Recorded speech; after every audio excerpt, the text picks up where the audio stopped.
In 2012, a scientific expedition to Antarctica was nearing a groundbreaking discovery. After drilling 2 miles into the thick ice, scientists were just inches away from reaching water that hadn't seen sunlight in 20 million years. This pristine water, untouched by the outside world for millennia, could hold unimaginable secrets about the past and the history of life on Earth. But as they neared the water's surface, communication with the team suddenly went dark. 5 days later, 2 of the scientists were found dead, and the official report stated their deaths were caused by hypothermia. However, there was a witness who suggested that the story was far more complicated than it appeared.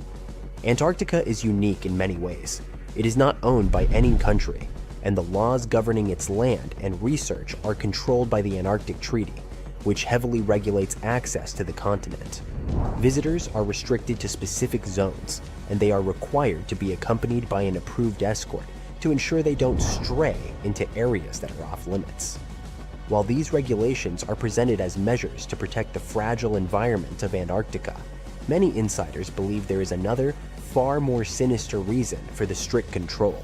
Something dangerous and far-reaching lies buried beneath the ice. In February 2021, a chilling image appeared on the paranormal board of 4chan. A user posted a screenshot of Google Maps showing a bizarre shape in the frozen landscape, what appeared to be a massive spider-like creature. At first, people dismissed it as a hoax, a product of imagination or digital manipulation.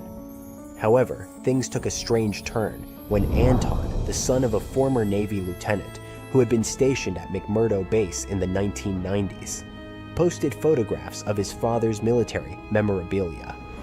His father, Joe, had uncovered strange and disturbing occurrences in Antarctica, especially in a restricted zone to the east of McMurdo. Joe had attempted to inquire about the area, but he was met with resistance and told that the information was classified. Anton revealed the coordinates of the location, which, when checked on Google Earth, displayed blurred images. Joe's first night at McMurdo was marked by a mysterious event that would haunt him for years. Soldiers arrived at the base carrying a man who was critically injured. The injuries were too precise, too unnatural for a simple animal attack, and the soldier who brought him in was in a panic. The soldier muttered something about releasing something we shouldn't have. When Joe pressed for more information, he was met with hostility, and a gun was pointed at him. The soldiers refused to speak further on the matter. This encounter was only the beginning of Joe's unsettling experiences at the base. By the early 2000s, reports started emerging from a Japanese ship patrolling the Antarctic waters. The crew claimed to have spotted what they initially thought was an iceberg, until it began to move. The object, which was 60 feet long, had pale skin and large black eyes, features that seemed otherworldly. Some of the crew reported seeing arms, hands, and fingers on the creature, while others insisted it had a long tail resembling a mermaid's. This mysterious creature, later dubbed Nanon, would occasionally surface to observe the ships before vanishing again into the icy depths. In 2007, a satellite image surfaced, showing something large moving beneath the water near the Antarctic coastline. Cryptozoologists and conspiracy theorists alike were quick to speculate that this could be an intelligent species, long hidden from humanity in the frigid, dark depths of the Arctic oceans. Some even suggested that it might be the product of a secret, sinister genetic experiment, a hybrid of whale DNA and human genetics, designed to create a creature with abilities far beyond anything nature had intended. As Joe continued his investigation at McMurdo, he began to notice an increasing number of soldiers arriving with strange, precise injuries. These wounds, too perfect to be the result of animal attacks, were attributed to encounters with creatures known as striders. The striders were massive, terrifying entities capable of leaping across the icy terrain in incredible bounds. As Joe dug deeper into classified files, he discovered links between Antarctica and secret military operations. It appeared that the striders were part of a covert project that involved breeding super predators, creatures designed to carry out specific, highly dangerous missions, including human trafficking. The secret research facilities that Joe uncovered were breeding these creatures in hidden laboratories deep beneath the ice. Joe's investigation revealed that the goal of this breeding program was not just to create a terrifying monster, but to use it as a tool for trafficking humans across borders. He uncovered evidence of a global human trafficking network, with shipments of people being sent to various parts of the world. This secret operation, which had connections to powerful governments and organizations, was operating under the radar, its full scope hidden from the public eye. In 2017, researchers studying Lake Vostok, one of the largest subglacial lakes in Antarctica, discovered DNA samples that suggested the presence of a life form with intelligence far beyond that of any known species. The creature, known as Organism 46b, was captured temporarily by a Russian research team, and its abilities were nothing short of astonishing. The creature could disable security systems and even change its shape, adapting to its surroundings. This was not just an ancient predator. It had evolved into something far more dangerous than anyone could have imagined. The official Russian report, which claimed the research was focused on studying bacteria, failed to mention the true nature of the creature. Later, the records were erased, and any trace of the creature was scrubbed from the official record. But Joe's investigation didn't end there. His quest for the truth led him to a hidden journal that described the Strider's terrifying abilities in even greater detail. As Joe pieced together the information, he uncovered evidence of a secret alliance between the US, China, and Chile, working together to create a monstrous army of these creatures. The Striders were designed for very specific missions, including targeted human trafficking. Joe's investigation revealed that this network of operations extended far beyond Antarctica, connecting secret laboratories, military bases, and underground tunnels that span the globe. After Joe's untimely death, his son Anton discovered his father's old computer, filled with files that could expose the truth. Anton began the long process of recovering the lost data, but he quickly learned that others who had tried to reveal the secrets of Antarctica's hidden operations had been silenced. Anton's final post was a desperate plea for help, but just days later, he vanished without a trace.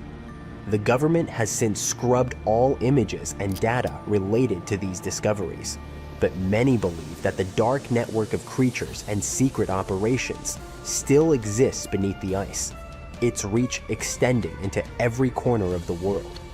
The full extent of what lies beneath Antarctica's frozen surface may never be fully understood. Some believe that there are forces at play far beyond human comprehension, hidden in the cold depths of the continent. Whether these creatures are the result of nature, genetic experimentation, or something else entirely, one thing is certain: the mysteries of Antarctica are far from solved, and the truth may be far more terrifying than we could ever imagine. We've all dreamed of visiting the Arctic and witnessing the natural wonders of polar bears frolicking on ice floes or the aurora borealis dancing across the sky. Well, sorry to break it to you, but you won't find any tourists flocking to Antarctica anytime soon. Why, you may ask? Let's dive into it. First off, where is Antarctica? It's located in the southern hemisphere, specifically at the South Pole.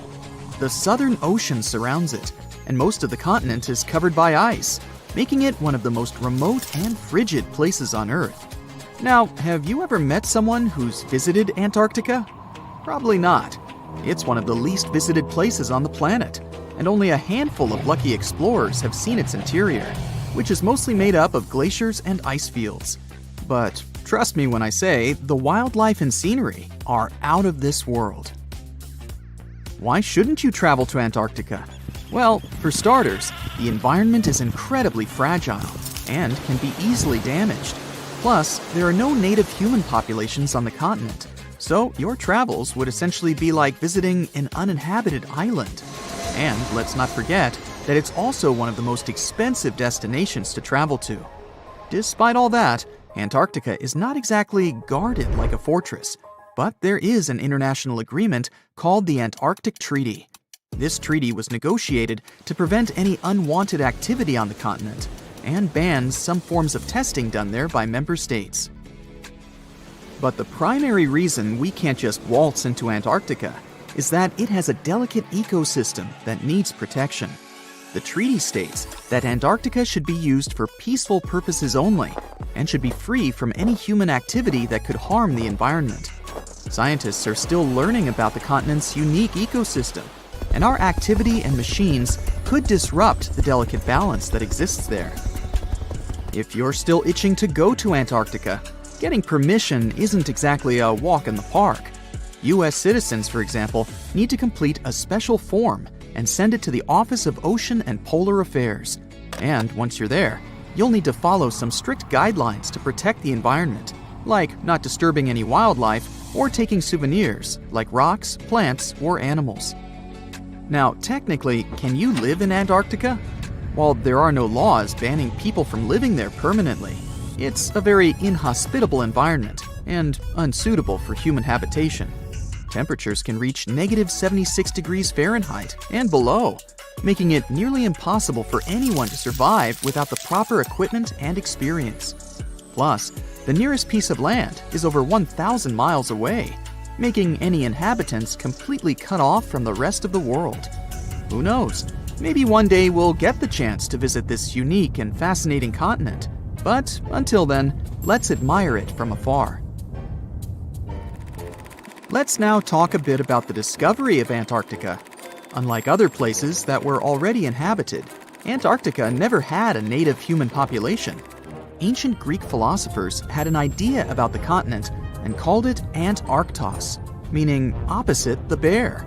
The bears it refers to are not the polar ones though, but rather the Great and Little Bear constellations, which are only observable in the northern hemisphere. As a result, the term signifies the opposite of the land of the bear. Whaling and sealing voyages in the late 1700s and early 1800s would venture further south when rounding Cape Horn at the tip of South America. It was known that going further south often meant stronger winds, but also the risk of hitting floating ice of all sizes and of winds and seas that could prove dangerous to the ship and crew. Captain James Cook was the first to cross the Antarctic Circle on January 17, 1773, in the Ross Sea region. He reached a point further north a year later, and though he didn't sight land, he came to within 50 miles and saw deposits of rock held in icebergs, indicating that a more southerly land existed. The first sighting of Antarctica is widely acknowledged to have taken place in January of 1820, during the voyage of two ships under the command of Captain Fabian Gottlieb von Bellingshausen, as part of a 2-year exploratory expedition around the world to discover new lands. The captain's ships were the first to have crossed the Antarctic Circle since Cook. The first undisputed landing on Antarctica didn't happen until much later, on January 24, 1895, at Cape Adare during the whaling voyage of the ship Antarctic, led by Henrik Bull. A small boat with 6 or possibly 7 men on board rowed ashore during calm conditions. You might not believe it, but Antarctica is actually a desert. With all that ice, you'd think it'd be like a winter wonderland with snowball fights and hot cocoa all day long. When we think of deserts, we picture camels and cacti and people struggling to find water. But in Antarctica, it's a whole different story. The struggle isn't to find water, it's to find anything that's not covered in ice. And the average rainfall has been just over 0.4 inches in the past 30 years. That's like a few drops of rain compared to what we're used to. So technically, it's not the dunes or sizzling heat that makes a desert, well, a desert. It's the lack of precipitation. But don't worry, if you ever find yourself lost in Antarctica, you won't have to worry about getting thirsty. Just make sure you bring a jacket and some mittens, because it's cold enough to make you into a popsicle. Not only is Antarctica one of the driest places on Earth, but it's also the coldest, the windiest, and the highest. Talk about overachieving. the penguins and scientists down in Antarctica have at times found themselves in a bit of a pickle when it comes to time. You see, unlike the rest of us on this big blue planet, there is no Antarctica time zone. All the lines of longitude meet at a single point at the South Pole, making it a bit of a head-scratcher when trying to figure out what time it is. Now, you might be thinking, but how do the scientists and researchers keep track of time down there? Good question. They typically stick to the time zone of the country they departed from.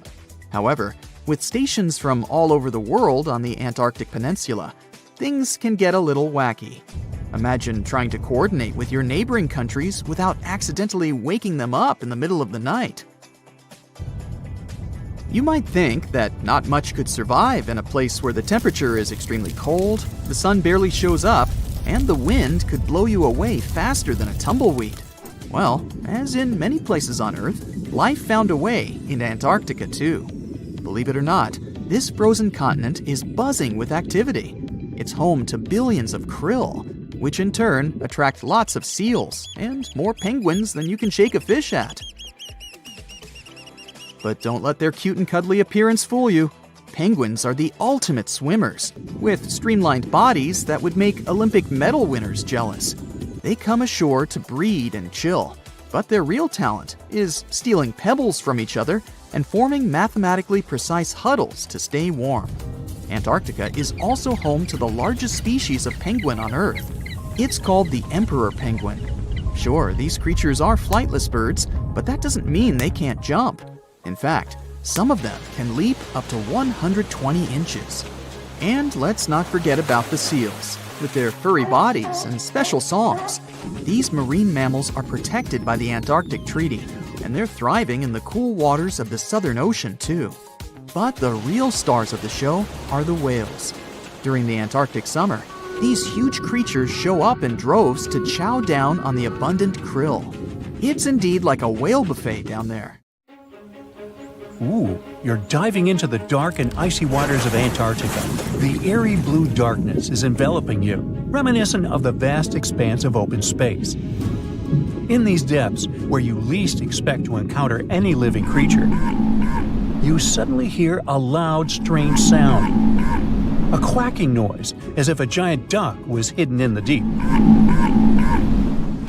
In 1960, researchers first recorded this sound and named it bioduck. Clever. For decades, they tried to unravel the mystery of its source. Was it a giant kraken? An extraterrestrial spaceship that had crashed into the ocean? A mysterious sea monster? Or perhaps an enormous duck? There were many versions, one more bizarre than the other. Oceanographers detected similar sounds in other locations as well. Off the western coast of Australia and near New Zealand, they recorded similar but higher pitch signals, which they named bio-goose. It seems the creepy atmosphere of the story disappears with such names. Anyways, these sounds were not isolated incidents. They happened multiple times with consistent intervals. Many initially thought the source must be mechanical, given the regularity of the sounds.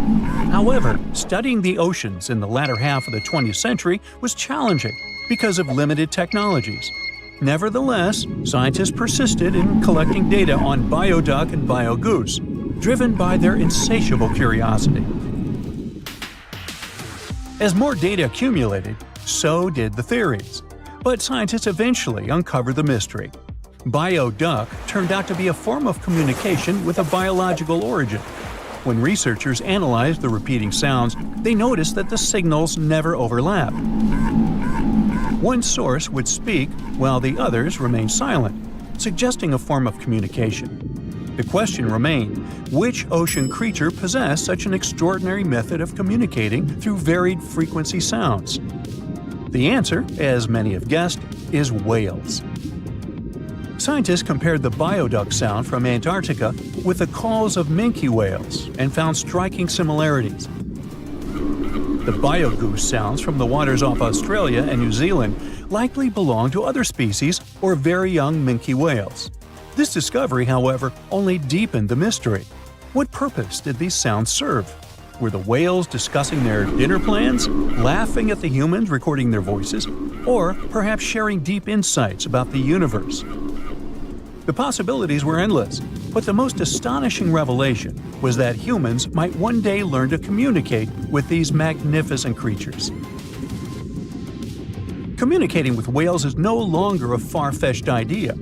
Scientists from the University of California have already established contact with a humpback whale named Twain.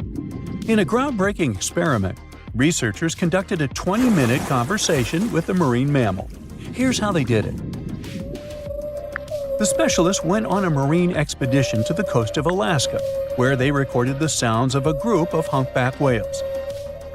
Then they played these sounds through speakers, sending the signals back into the ocean. The recorded sounds resembled a greeting, like, "Hey, what's up?" but in the whale language. These greetings are used by whales to call each other or indicate their location. Now, soon after sending the signals, the researchers received a response. Twain approached the boat, circled it, and replied with a "hey" of its own. This marked the beginning of the first ever human-whale conversation. For 20 minutes, the scientists sent 36 signals to Twain, and each time the whale responded. Moreover, it waited for time intervals before answering. That is, the team received a response from the whale, waited 10 seconds, and turned on the sound again. Researchers then waited 10 seconds and answered. It seems that Twain was a very delicate interlocutor.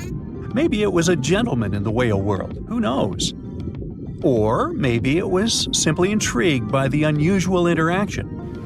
The signals used in this communication belonged to a group of whales that included Twain. It's likely that the researchers had recorded Twain's own sounds and used them to communicate with it. In a sense, Twain was conversing with itself.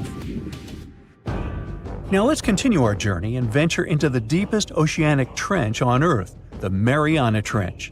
A quick reminder, the Mariana Trench is a colossal chasm in the ocean floor, stretching over 1,500 miles south of Japan and reaching a depth of nearly 36,000 feet at its deepest point. To put that into perspective, the height of the Burj Khalifa, the world's tallest building, is like 1/10 of the Mariana Trench's depth. Now imagine this. In this deep, dark abyss, scientists recorded a strange sound.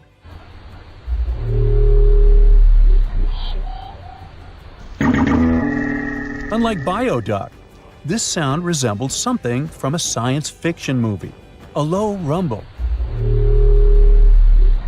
followed by a metallic ping, reminiscent of the sounds made by spaceships in sci-fi movies. Researchers named this mysterious phenomenon biotwang noises.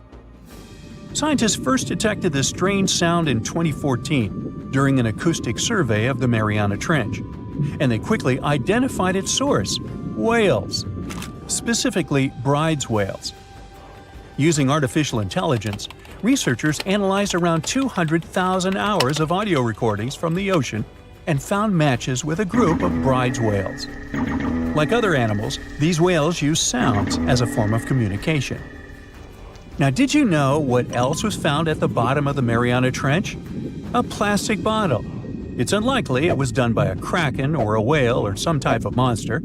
Everything is simpler here. The bottle ended up there because of a human. But that's a topic for another video. Okay, let's deal with one more sound. No whales this time, just a mysterious sound in the loneliest place on Earth.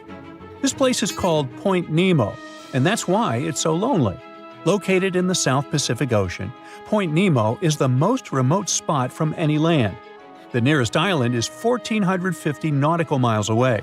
It's about the same long distance from land in all other directions. Moreover, here, there's almost no marine life, since few water currents reach this spot, and therefore few nutrients are supplied. In a sense, it's a water desert. And so, in 1997, oceanographers recorded a very strange and frightening sound coming from the depths in the area of Point Nemo.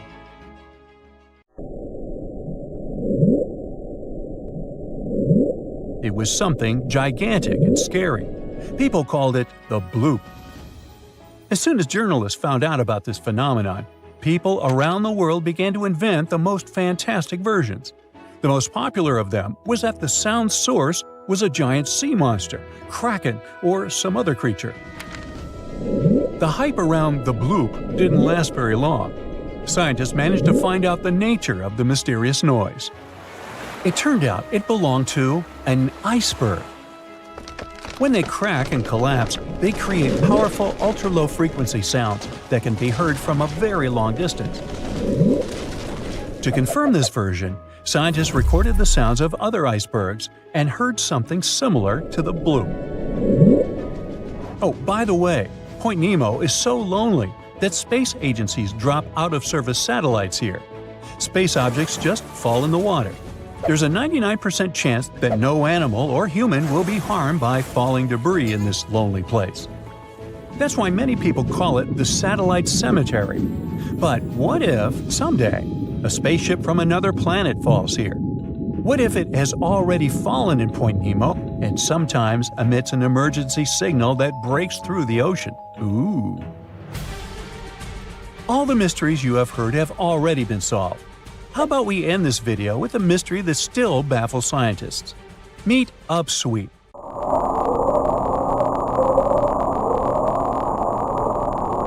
One of the most mysterious sounds ever recorded in the ocean. It's not just noise, it's a series of short ascending tones repeated at intervals of several seconds. It was first discovered in 1991 using hydrophones installed in the Pacific Ocean. At first, oceanographers suggested that upsweep could be associated with volcanic activity or underwater earthquakes. But the seasonal nature of the sound and its intensity change depending on the time of year, which rules out these versions. People began to consider hypotheses related to the biological life of the ocean. They studied the migration routes of marine animals and their behavior at different times of the year. However, despite all efforts, the sound source has not been identified. Some studies suggest that upsweep may be associated with certain species of fish or other marine animals that make sounds for communication or navigation, but no one has been able to prove it. Consider Lake Enigma. What a fitting name! It's already strange enough because it's not even supposed to exist. But now, we stumbled upon actual life deep beneath it. And this just might help NASA in their search for life in outer space. The lake lies deep in the icy heart of Antarctica, so it's not really a water pool like we're used to, more like a lake-like block of ice, or so we thought. Just recently, Italian scientists discovered a secret that had been buried for ages, an actual body of water, and in this water, life is thriving. Various microorganisms, and even some weird little hunters. Which is super weird, since Enigma sits in a remote and harsh corner of our planet, the northern Victoria Land in Antarctica.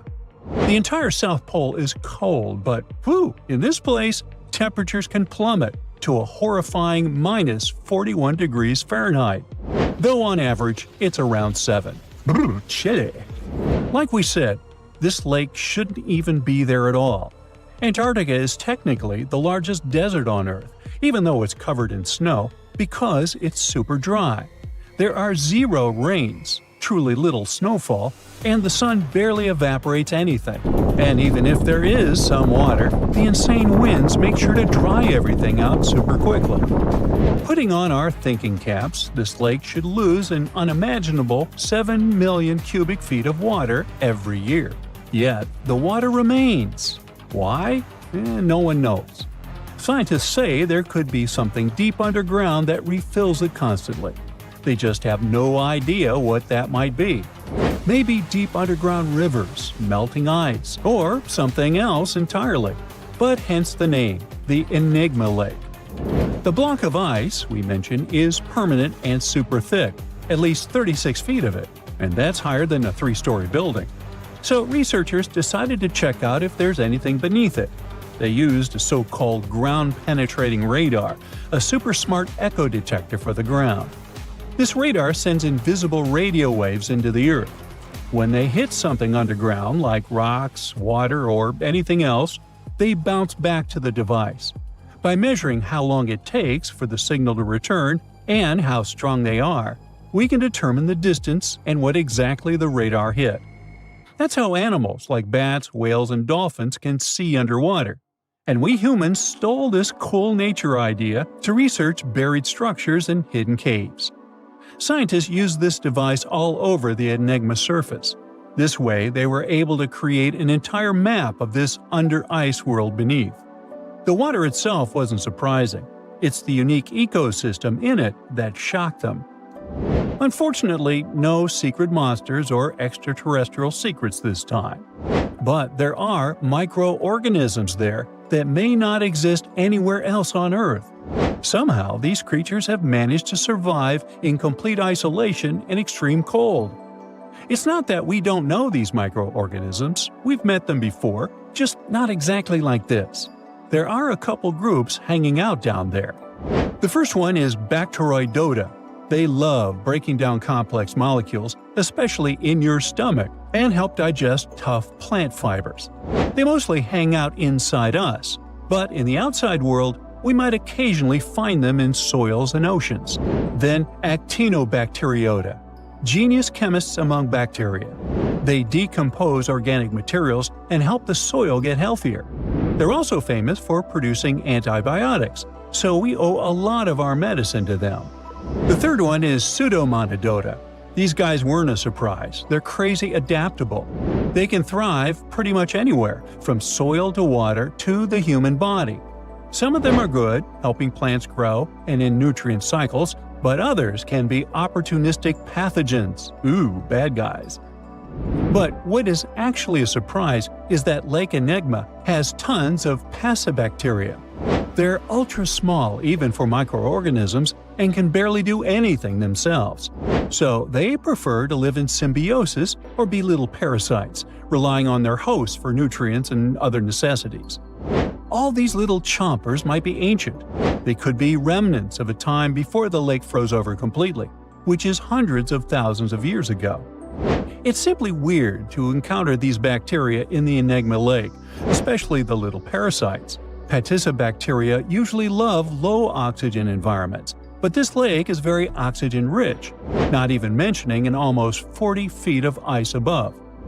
So all this means that even though we know who these guys are, this specific species might be new to us.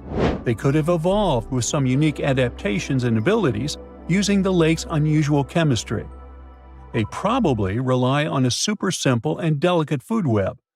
Some of the microorganisms produce energy from light, well, whatever light gets down there, or the lake's chemicals. The symbiosis guys most likely survive by living on or inside their neighbors. Yep, these microscopic creatures hunt each other. Nope, things can't be peaceful even in a place like that. If we find out what their secret to survival is, we might learn more about chemistry, medicine, and even extraterrestrial life. Because if life can endure such extreme conditions, then it can probably appear pretty much anywhere, including our closest neighbors, Europa or Enceladus, the moons of Jupiter and Saturn. They definitely hide oceans beneath their frozen surfaces, and now there's a very high chance there might be some life there. Antarctica must be the closest thing we have to extraterrestrial exploration before we actually land on other planets. It's full of hidden mysteries and surprising creatures. Even outside of Lake Enigma, the South Pole harbors life. Just take the McMurdo Dry Valleys, which are often referred to as Earthly Mars. These are among the most mysterious and extreme places on our planet. They're stretching across Victoria Land in Antarctica, and this is one of the driest places on Earth. Makes sense if you remember the name. Surprisingly, unlike other parts of the South Pole, this land is almost entirely devoid of snow and ice, just lots of super cold ground. There might even be some sand dunes nestled here and there between the rugged mountains. The ground is mostly covered in loose gravel, scattered with ancient rocks made of granite, and something interesting called gneiss, just spelled differently. It's the type of rock that's been through a lot, literally. It's usually born when granite and sedimentary rocks have to endure insane pressure or horrifying heat for a while, a process called metamorphism. These conditions are so intense that they literally rearrange the minerals into layers. That's why gneiss has such beautiful foliated looks. It's the planet's version of baking a layered cake. It's amazing because this place is almost exactly the way it was millions of years ago. These valleys are frozen in time, and they give us a little glimpse into Earth's distant past. And that includes life. Once again, local winds are absolutely terrifying gusts of cold air racing downhill, and they evaporate snow faster than it can even melt. So, logically, you shouldn't find much water here, not even mentioning life. But somehow, you can still stumble across frozen lakes and saline ponds in the dry valleys. And local life stretches all reason and our understanding of biology. It exists inside the rocks themselves. Microorganisms are hidden in slightly moist cracks and crevices. Deep inside, there's endolithic bacteria. These guys are super chill. Instead of moving around like other microorganisms, they always stay put inside their little rocky homes. How do they survive? Through photosynthesis. Just like plants, they take teeny tiny parts of light that gets in crevices and acts like little solar panels, getting energy from the sun. Meanwhile, in another place, beneath the Taylor Glacier, there's bacteria that literally doesn't eat anything. Not comfort, not sunlight, not even oxygen. These guys rely on a diet of dusty rocks and sulfur to fuel their weird metabolisms. By breaking down sulfur and iron, they get energy to sustain themselves. This way, they easily survive in deep seas at sub-freezing temperatures, completely cut off from sunlight, oxygen, and the world itself. This place is fascinating for both its life and the lack of it. In some parts of the valleys, like University Valley, yes, that's what it's called, the permafrost is so harsh that no microbes were found at all. This might be one of the only places on Earth where life appears to be completely absent, a quite scary idea. Anyway, now scientists are thinking about learning more about Lake Enigma and drilling this Mars-like environment, exactly for that reason, to see how we could get samples from Mars in the future. The Javari Valley in Brazil is an untouched jungled area of 33,000 square miles, slightly larger than Austria. This place is protected to stop outsiders from entering. This isolated area is home to one of Brazil's largest indigenous territories. Here, uncontacted tribes with no understanding of the outside world can live peacefully in the jungle. Observation is only made by officials from the air. It provides a small glimpse and a better understanding of how early hunter-gatherer societies once lived. Up to 3,000 inhabitants, within 14 different tribes, live deep inside the reservation, in up to 19 villages. This makes the Javari Valley one of the largest concentrations of isolated peoples in the world. It's illegal for outsiders to enter this area, as contact with outside humans would be volatile to the natives' health. These remote tribes haven't evolved an immunity to the many bacteria that we have, so it's crucial they are left alone. Within the Vatican, there is a massive secret storage room. It contains up to 52 miles of shelving for archives that date as far back as the 8th century. It contains many significant letters, books, and other documents from notable people collected by the Vatican. One letter from Abraham Lincoln here is from the 1860s, discussing the progress of the USA with the Papal States. Another is from Queen Mary of the Scots when she sought help from the Pope in 1587. And there are even documents regarding the trial of Galileo in the 17th century, as he questioned the true movements of the Earth moving around the Sun. There are 1,200 years of documentation regarding world events. However, most of it is secret, as access is only provided to academic researchers. And to be one of those, you will need to be the minimum age of 75 and must renew your request for access to the room every 6 months. And even then, while you poke through the secret documents, you are under constant supervision of the Swiss Guard. With so much secrecy, it would be interesting what else could be hidden in these confidential documents. Halfway between Hawaii and Australia lies the lonely Howland Island. It has a long history of being an isolated and unforgiving location. Since 1857, Miners spent 2 decades extracting bird droppings that were centuries old, a valuable fertilizer at the time. The island was abandoned until 1935, when the USA attempted to make a colony there. They were excited to build its first airport. They expected it would one day be a great location for a stopover flight, creating an easier connection from Australia to California. A flight path had even been prepared on Howland Island for the arrival of Amelia Earhart. It was all set up as a landing point for her circumnavigational flight of the globe. Unfortunately, Amelia lost contact before making it to the Isle. The dream of the airport to be used on the Trans-Pacific flight path was abandoned, and the colony soon dispersed with no further attempts to repopulate it. But the island is now a protected reservation for the fragile ecosystem that surrounds it. It's visited once every 2 years to assess the regeneration of wildlife, and no one is allowed to enter without official authorization. Heard Island is an offshore territory of Australia. 80% of it is covered in ice, and it has the country's only active volcanoes. It's also surrounded by glaciers, with the highest descending to sea level from 7,900 feet. If you're lucky enough to gain authorization to access the island, you can do this only by sailing 4,000 miles across rough seas. After you've successfully sailed the long voyage, you'll find yourself in this uninhabited 142 square mile territory. Congrats! You've made it to one of the most isolated places in the world. Only whalers and sealers sometimes lived here until the 1880s.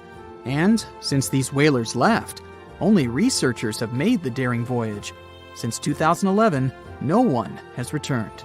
All the buildings have broken down over the years from the extreme weather, so it's not the best option for a vacation. With freezing temperatures and powerful winds that can reach 110 miles per hour, only the hardiest of plants and animals can survive this place. In France, there's a network of caves called the Lascaux Caves that provides artwork that is truly unique. Wall paintings that date back 17,000 years ago from the early Magdalenian age provide around 6,000 images.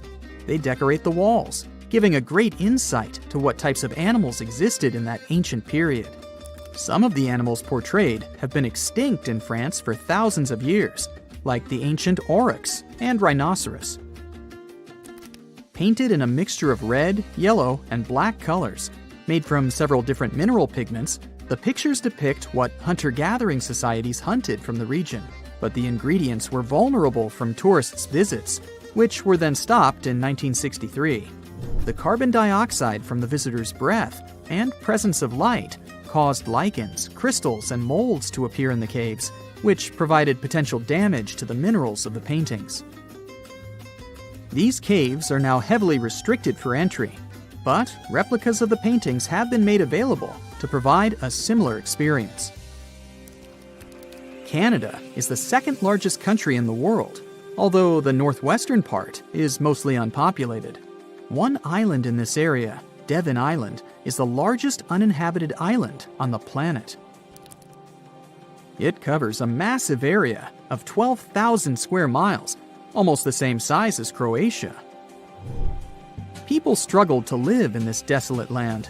The Inuits tried for a while, but even they decided to give up on this unforgiving land in the 1930s. With low precipitation on the island, harsh winds, and freezing temperatures, it can only support microclimates of vegetation. Settlements were also abandoned in 1951, since they weren't economically viable with the limited resources Devon Island had to offer. However, today, due to its similarities with Mars, scientists make the difficult journey to research the island. The environment is very difficult to live in, with its poor terrain, freezing temperatures, and isolation. So, it's become a perfect match for NASA to test equipment and crew for future missions to Mars, the Moon, and even asteroids. Halfway between the North Pole and the northern coast of Norway sits the Svalbard Archipelago. This isolated island is covered by snowy tundra. It's virtually unlivable here, but as you make the long journey, trekking through the snow, you might be lucky to reach the Svalbard Vault, poking out of a mountain. After accessing its daunting entrance, you follow through a long tunnel deeper into the mountain. You can hear constant noises from the cooling system all around you. This is to make sure the temperature is at a cool negative 0.4 degrees Fahrenheit, perfect for the contents it's preserving. As you reach the end of the tunnel, you enter the Svalbard Global Seed Vault. This is basically a safety deposit box holding the world's largest collection of agricultural biodiversity. Since its opening in 2008, 13,000 years of agricultural history have been accumulated, with over 1 million separate distinct crop samples stored here. The purpose of the vault is to provide a backup against any accidental loss of crops throughout the world. The 148 countries who deposited into the vault can withdraw when they need to. However, it is heavily restricted, with only authorized personnel accessing the seeds within. In Brazil, there's an island just 21 miles from the coast. It's one of the most dangerous islands in the world. Filled with a lot of snakes, it's aptly named Snake Island. Golden lancehead snakes became marooned on this island when it separated from the mainland during the last ice age. From their isolation, they adapted to their surroundings, growing in numbers, and their venom becoming more potent with whatever prey they could find. Their venom is up to 5 times more powerful than their mainland cousins. And with the island the size of only 43 hectares, it's home to 4,000 venomous snakes. That's at least 1 snake per square foot. The island is restricted due to the highly venomous residents. Only officials and researchers observing the snakes are allowed access. But if you happen to be sailing by and your boat sinks, there's a number to call just in case. Just don't leave the beach. Meet Otzi, or the Iceman, a natural mummy. He lived sometime between 3,350 and 3,105 BCE. He was discovered in 1991 in the Ostal Alps, near the borders of Austria and Italy. And yes, the nickname derives from the name of the mountain. Otzi is Europe's oldest known naturally mummified human. Otzi was 40-something when it happened. Science is awesome. We even know that he was left-handed and lactose intolerant. He was wearing shoes stuffed with grass and laced with aurochs leather. He also had a fur hat and carried a backpack with everything he needed to quickly make a fire. His body is now kept in a special room at a constant temperature of negative 21 degrees Fahrenheit. These days, Otzi is kind of a celebrity, featured in numerous documentaries and books. A decades-old mystery is solved. In 1942, Marceline and Francine Dumoulin left their home in southwestern Switzerland to get some food, but they never returned. No one knew what had happened to them. A ski resort worker solved the mystery 75 years later. He found 2 people dressed in 1940s fashion in ice. DNA tests revealed that they were the exact married couple. The couple had 7 children. After their parents' disappearance, the children never stopped looking for them. One of the children, Audrey Dumoulin, said she wouldn't wear black to the ceremony. She thought that white would be more appropriate since it represented hope, which she never lost. I'll take you back to 2016, an ordinary summer day. A gold miner was traveling in search of gold in Canada. He spotted something in the melting ice. He got closer. A treasure greeted him. Well, a treasure for science. The miner found the oldest and most complete wolf mummy ever discovered in the world. This wolf was part of an ecosystem that no longer exists today. The local people named the 57,000-year-old pup Zur, meaning wolf in their language. Experts have been able to get a glimpse of what Zur's life was like thousands of years ago. They've discovered that she mainly ate fish and other seafood instead of large mammals. Previously, scientists assumed that Yukon wolves mainly fed on bison or musk oxen during the Ice Age. You're hiking Mont Blanc in the French Alps. You see a small metal box blinking at you from under the ice. You slowly approach it. Oh, it's full of jewelry worth $340,000. This is a real story. The person who found the box handed it to the police. It turned out that there were hundreds of diamonds, rubies, emeralds, and sapphires inside. The markings said, "Made in India." Police already knew there were two major incidents regarding Indian Airways around the area, but they dated back to 1950 and 1966. The box had been hidden under the ice for at least 5 decades. Experts couldn't identify the owner of the previous gems. They believed that the box belonged to a passenger who was going to New York to sell the jewels. Well, let's hope the buyer didn't make any prepayment. Every year, new stuff comes to the surface in the area when ice melts. For instance, newspapers with headlines from the time when Gandhi became India's prime minister. Climbers also routinely find luggage and other personal items there. Let's travel 39,000 years back in time. Meet Yucca, the woolly mammoth. Yucca is special because it's the best preserved mammoth ever found. Local tusk hunters discovered it in 2010. Yucca became a natural mummy thanks to the ice preserving it. Scientists made analyses that revealed that Yucca was a 6-year-old female mammoth. Now, how about some ice worms? Yes, those do exist. They live on glacial ice in Alaska, Washington, Oregon, and British Columbia. They spend their whole life on ice. You can see them on the surface of glaciers 2 times a day, in the evening and in the morning. They go up to feed on snow algae. Scientists call them a scientific paradox. When temperatures are low, any creature's bodily reactions slow down and energy levels drop. Cold-blooded creatures like worms become sluggish when it gets too cold.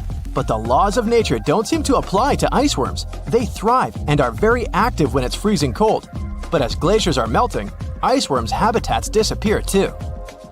Ice worms can be up to 1 inch long and are black or blue in color. Fun fact, there are stories and songs about them. Supposedly, they give glaciers' ice their blue color, but it's just a myth. This horned lark is an Ice Age animal, not the cartoon, the actual one. Local fossil ivory hunters found this frozen lark in Siberia in 2018. Luckily, they notified experts about their discovery. After the examination, scientists found out that the bird had lived around 46,000 years ago.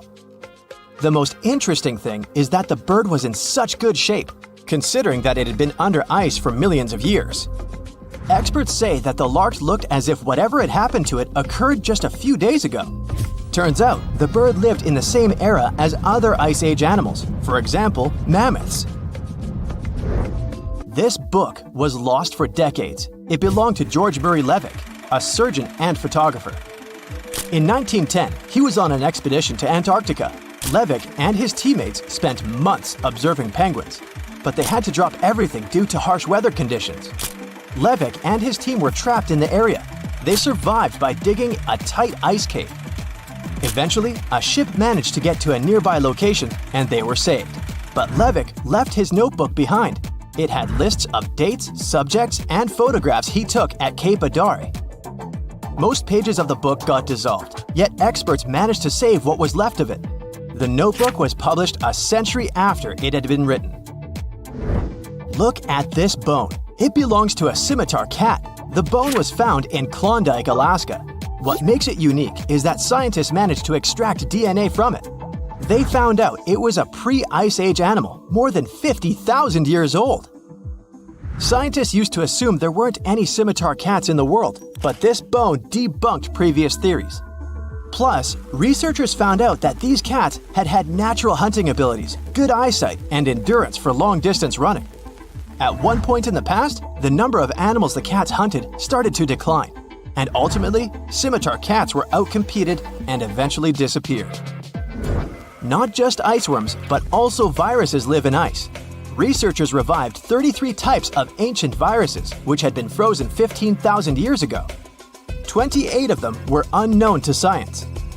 It might sound a bit scary, but scientists say that these viruses are unlikely to harm people. You can put your doomsday pack aside. Before, viruses even older than these ones were revived without any problems. For instance, in 2014, scientists found a virus that was around 30,000 years old in, guess where? Yes, Siberia. But microbes that can cause problems do concern scientists. For example, after a heat wave in 1941, bacteria got out of a frozen reindeer carcass trapped under Siberian permafrost. Several people living in a nearby village were hospitalized because of the effects of the virus. Who knows what other viruses can be trapped in older permafrost layers? Well, let's hope they remain where they are. Fingers crossed. Bonus: in the 1960s, an underground facility was built in Denmark. The details of the project were first revealed only in 1995. When the facility was decommissioned in 1967, its infrastructure and waste were left untouched. Authorities probably thought that the facility would be forever entombed by snow and ice. But studies claim otherwise. When the ice melts, the camp will reappear, and so will everything in it. Let's hope nothing unpleasant comes to the surface. There's not much to do in Antarctica except scientific work. You could check out the wildlife, like some cute penguins and seals, and you'd get to see the occasional whale swimming around. Antarctica is one of the biggest lands out there that's only inhabited by scientists and researchers from all over the world. These scientists dug a hole through some pretty thick ice to study the ancient air and how the atmosphere cleans itself. They used a special drill and dug a clean cylindrical hole 450 feet below the surface. Some of this ice can be up to 800,000 years old and is a good indicator of what the climate was like in the past. It's like checking out tree rings to determine how old a certain tree is, except it's more complicated than that. After the effortless digging, they decided to drop some ice to the bottom of the hole to see what would happen next. They heard some really unusual sounds.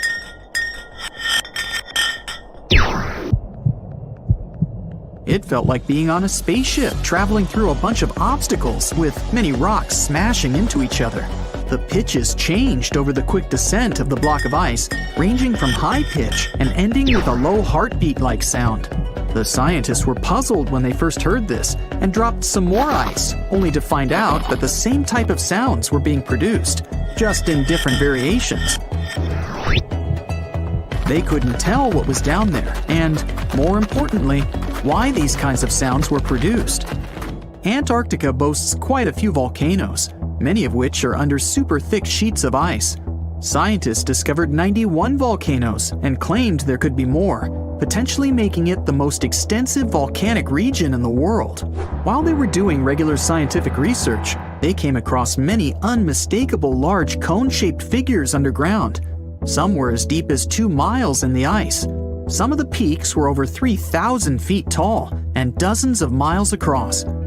But on the surface, it's as plain as a sheet of paper. They may have dropped that block of ice inside an actual volcano that they were standing on, but it's unlikely.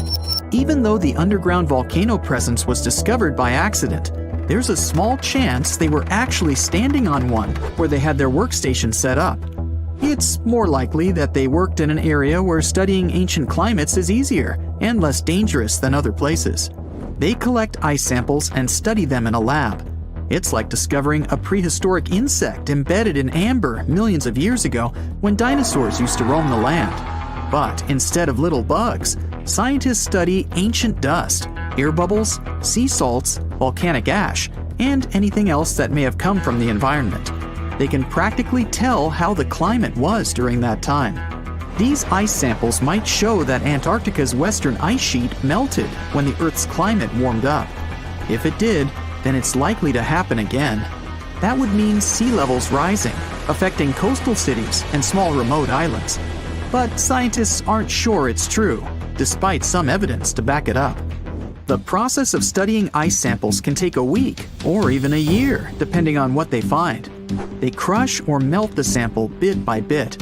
And like those tree rings, the deeper the layer, the further we go back in time. In order to study ancient bubbles trapped in ice, researchers have to crush the samples under a vacuum hood to keep the air out while extracting the air and putting it in vials.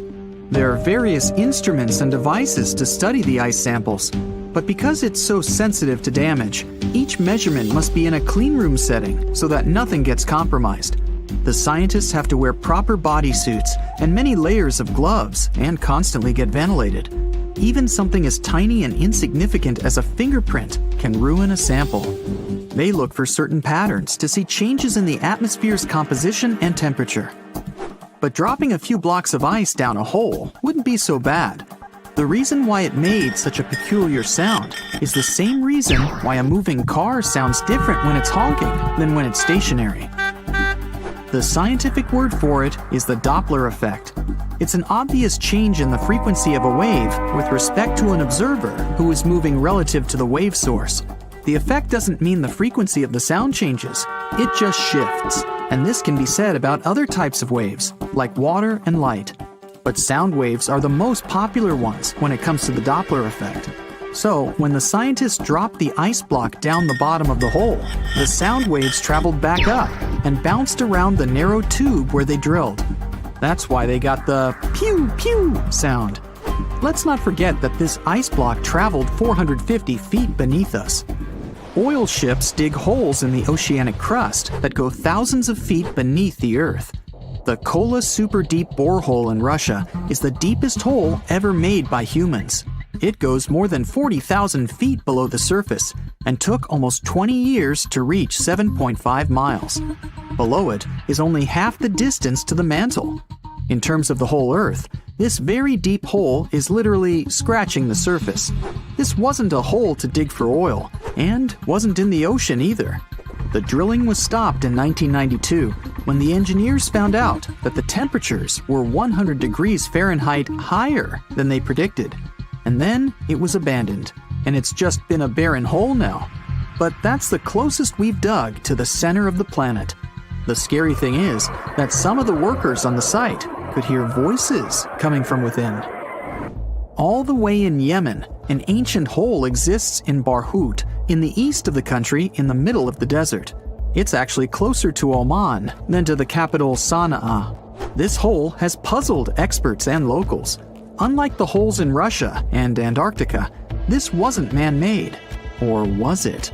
It's been around for many years, and the locals try to steer away from it. They don't even like talking about it, since they claim it brings bad luck to those around it, or to whoever utters its name. They claim it was created as a prison for spirits, but many rule that out. The hole is 98 feet wide and somewhere between 330 to 650 feet deep. You can also hear strange sounds coming from the inside. But according to some scientists, the well has little to no ventilation and barely has any oxygen down there. So it's unlikely that anyone or anything lives down there. The Challenger Deep in the Mariana Trench caught some low-pitched grumble sounds in March of 2016. Some of these grumbles were followed by screeches. They caught these sounds in a span of weeks, using a titanium-encased microphone so that the immense pressure of the lowest point on Earth wouldn't crush it. They had to lower it slowly as well, since it's 1,000 times the atmospheric pressure at sea level. For 23 whole days, the microphone recorded typical sounds of whales passing by and boats sailing across from above, and even rumbles of nearby earthquakes, but they still couldn't determine what caused those initial sounds. The researchers couldn't understand if the noise from the bottom of the Mariana Trench was caused by humans or was natural. They also wanted to know if these sounds affected marine life, like dolphins and whales that rely on echolocation. They still can't figure it out. But scientists estimate that the ocean is about 10 times noisier than it was 50 years ago. With technological developments in shipping, submarines, and underwater construction, the ocean will only get louder with time. Northern lights come with sounds, which nobody talks about. They're usually audible when the auroras are at their most powerful presence.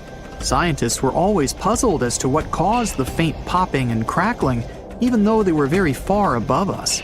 They used some special microphones and found out that the sounds came just 230 feet above us, which is pretty low. They're caused by electrical charges gaining power in a specific region of the auroras. The electrical charges are disturbed by magnetic storms that fire up the northern lights. As a result, some tiny sparks are released into the atmosphere, causing the faint crackling and popping noise. Look at those lush coniferous forests and tundra. What a wonderland. You may have mistakenly thought it's Canada, but it's not. It's Antarctica, about 34 million years ago. So what makes Antarctica this frigid today?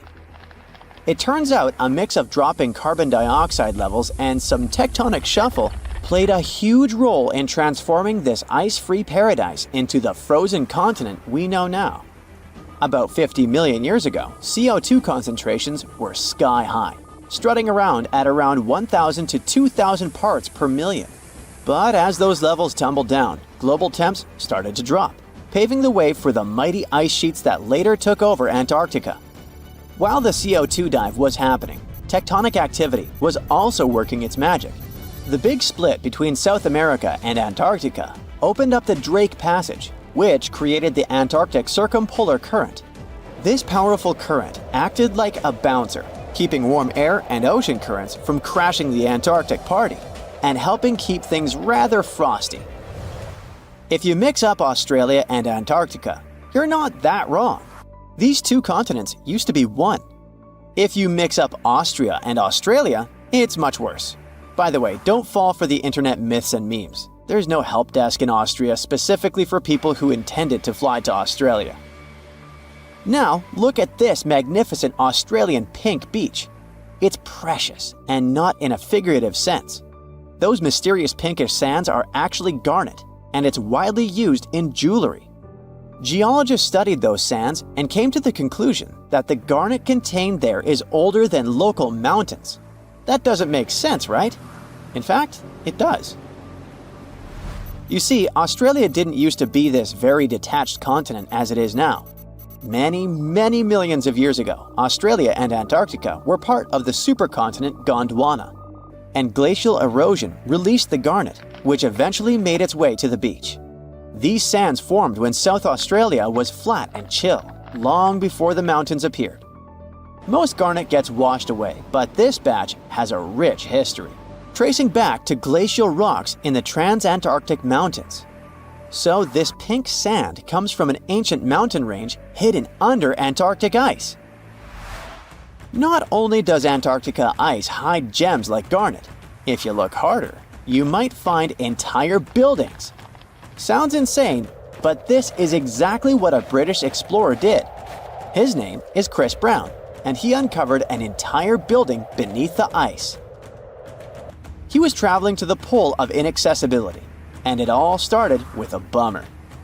Chris and his son had their plane broken. Suddenly, they spotted a lone bust peeking out of the snow. This place was an old meteorological station. Despite freezing conditions, Chris and his son Micah had a blast exploring. Chris is on a mission to conquer all 7 earthbound poles of inaccessibility and has tackled 5 so far. I guess you already know that Antarctica is the largest desert on Earth, much larger than the Sahara or the Gobi. Still, despite being the driest continent on Earth, it boasts a seriously weird waterfall. Nestled in the mesmerizing McMurdo Dry Valleys, it's 5 stories tall and looks like it's gushing blood. It's even called Blood Falls. It may look outlandish and even frightening, but its nature can be easily explained. The water that creates this crimson cascade was once a salty lake, but over time, it became sealed off from the outside world when glaciers formed on top of it. Now, this ancient water hanging out 1,300 feet below the surface has cranked up its salt levels to 3 times saltier than the ocean. This salt water is also loaded with iron and gets 0 oxygen or sunlight. When the iron-rich water trickles through a crack in the glacier and meets the air, it rusts up, turning dark red. You may have mistakenly heard that no bug species belongs to Antarctica, but it's not exactly true, because there's this tiny Antarctic midge living there. Plus, there are some spiders too. Those aren't your average spiders hanging out in the darkest corners of your apartment. Those are critters lurking in the chilly darkness of the Antarctic ocean floor. These little marine creepers are actually arthropods and can stretch around 20 inches across. As if that wasn't bizarre enough, they also breathe through little holes in their legs. Quick question.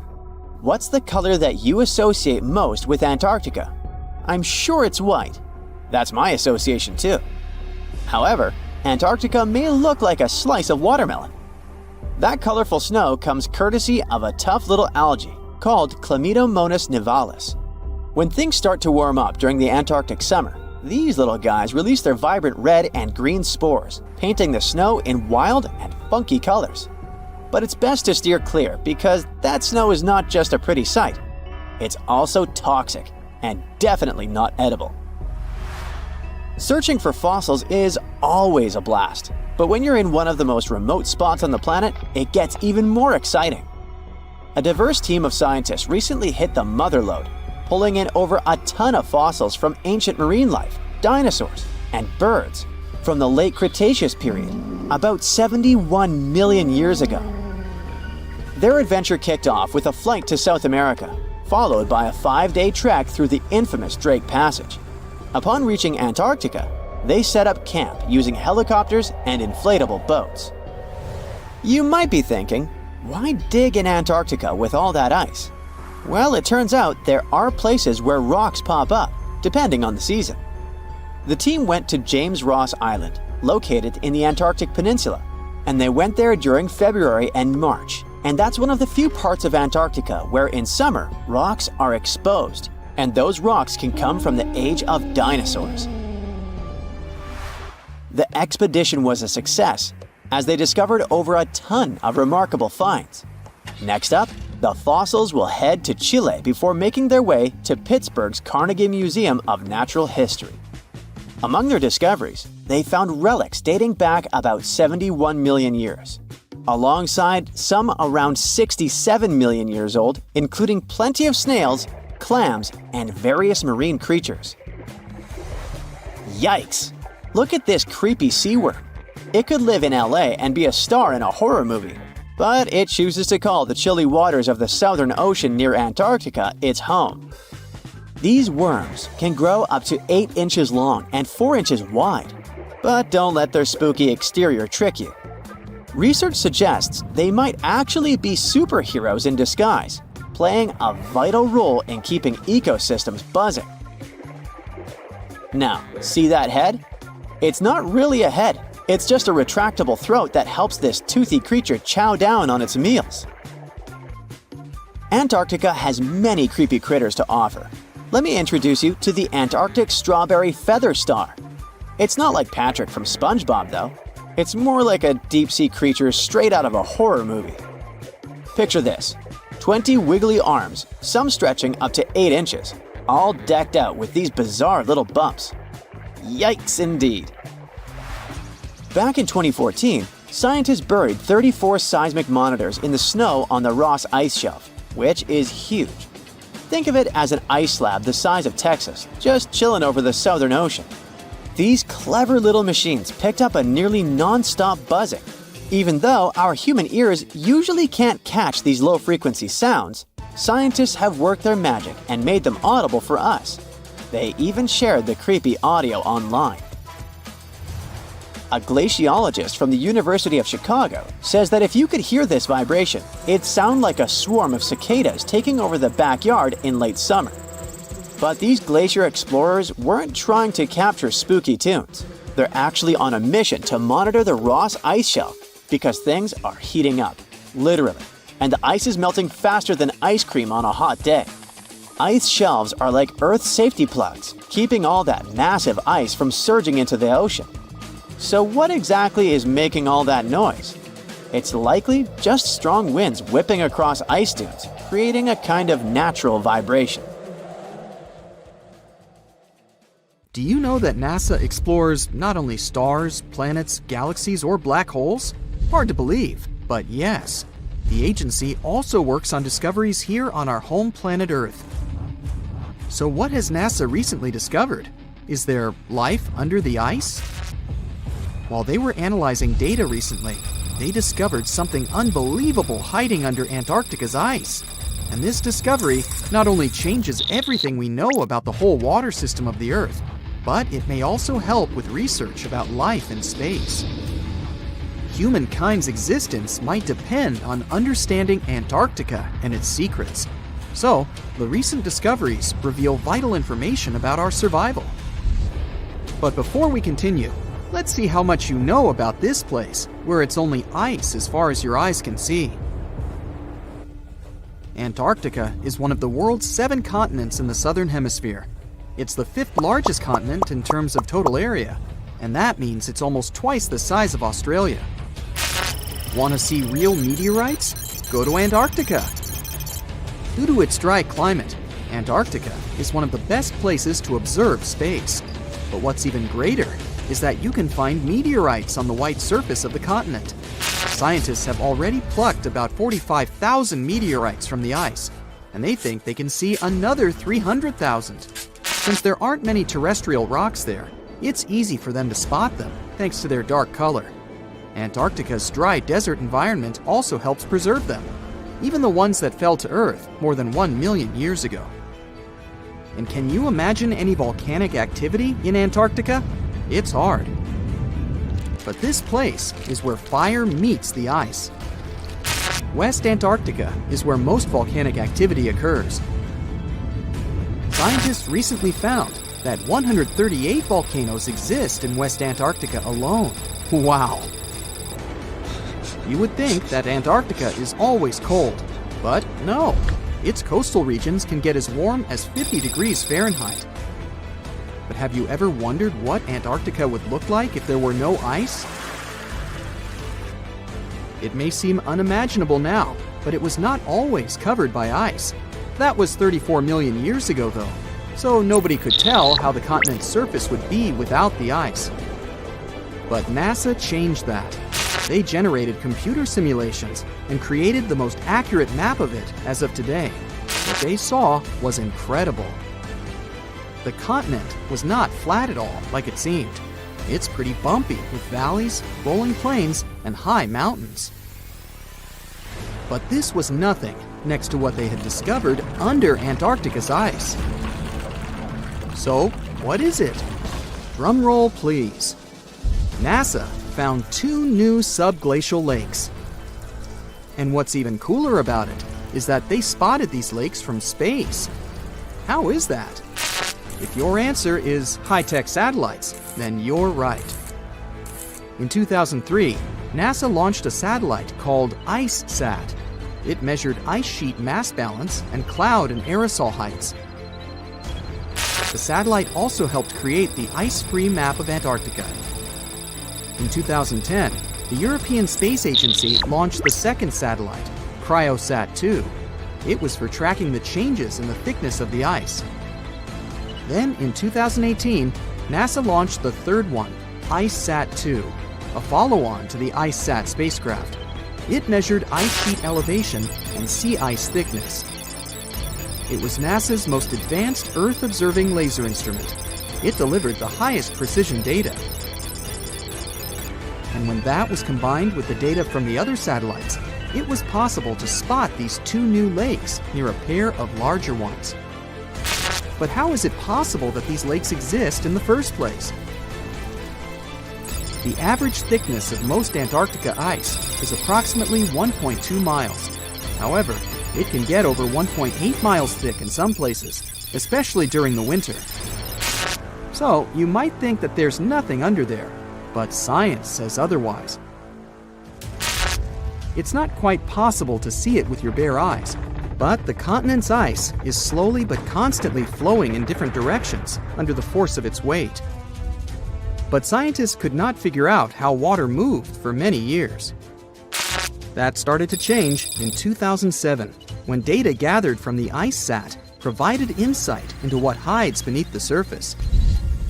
They first discovered an entire network of meltwater lakes connected under Antarctica's fast-flowing ice streams, and there were hundreds of them. Scripps Institution of Oceanography glaciologist Helen Amanda Fricker figured that the elevation changes measured by IceSat happened because of the dynamics of these lakes. They did not hold meltwater statically. Instead, they were filling and draining continuously over time through a system of waterways. And as they did that, the ice above rose and fell. But where do they drain? The ocean, of course, and it drains a lot. A recent study, co-authored by Fricker, found that the drainage of one lake flushed as much as 198 billion gallons into the ocean in only 3 days. Countless mysteries about how nature works are still waiting to be solved. But finding the two new lakes will give scientists a better picture of how fast the Antarctic ice sheet will change as the climate gets warmer, and how this will affect global ocean currents and sea level rise. The filling and draining cycle of the lakes also cause the ice sheet to suffer cracks and crevices. So, the information they find from these new lakes will also give them a better understanding of the damage on the surface of the ice. They will also be able to assess how this filling and draining system influences the speed at which ice slips into the oceans and seas. And that means they can evaluate how the added fresh water may alter marine ecosystems. This discovery may also suggest whether life is under the ice. Wow! Scientists drilled through about 3,504 feet of ice and found that water samples taken from one of the lakes contained approximately 10,000 bacterial cells per milliliter. Such a high number of bacterial life is a good sign, because that means the icy waters might also support higher life forms, such as microanimals, and one of these new lakes might even be their home. But the most exciting thing is that the new lakes might help them understand whether life on other planets is possible. Scientists believe any life below the frozen surface of the planet Mars might follow the patterns seen in Antarctica's lakes. So, there is a possibility that they might find critical new information on the type of life that may have existed on the red planet. You wouldn't want to be there during the winter, though. The lowest temperature on Earth you can experience is negative 128 degrees Fahrenheit. In 2010, there was an even lower temperature of negative 135 degrees Fahrenheit. And you may feel this cold much worse due to the strong and dry winds. Did you know that the size of the ice surface on Antarctica also changes throughout the year? It's about 1.2 million square miles during the summer, but when it's winter, it grows to 7.3 million square miles. Yet, despite the change, it remains the largest piece of ice on Earth. Sorry, Arctic, you lose. Do you know these cute little penguins? Consider these animals the locals, because there is no native population in Antarctica. It's a no man's land, because no single country owns it. But do you know who really owns it? 5 different species of penguins, seals, and killer whales. Ha.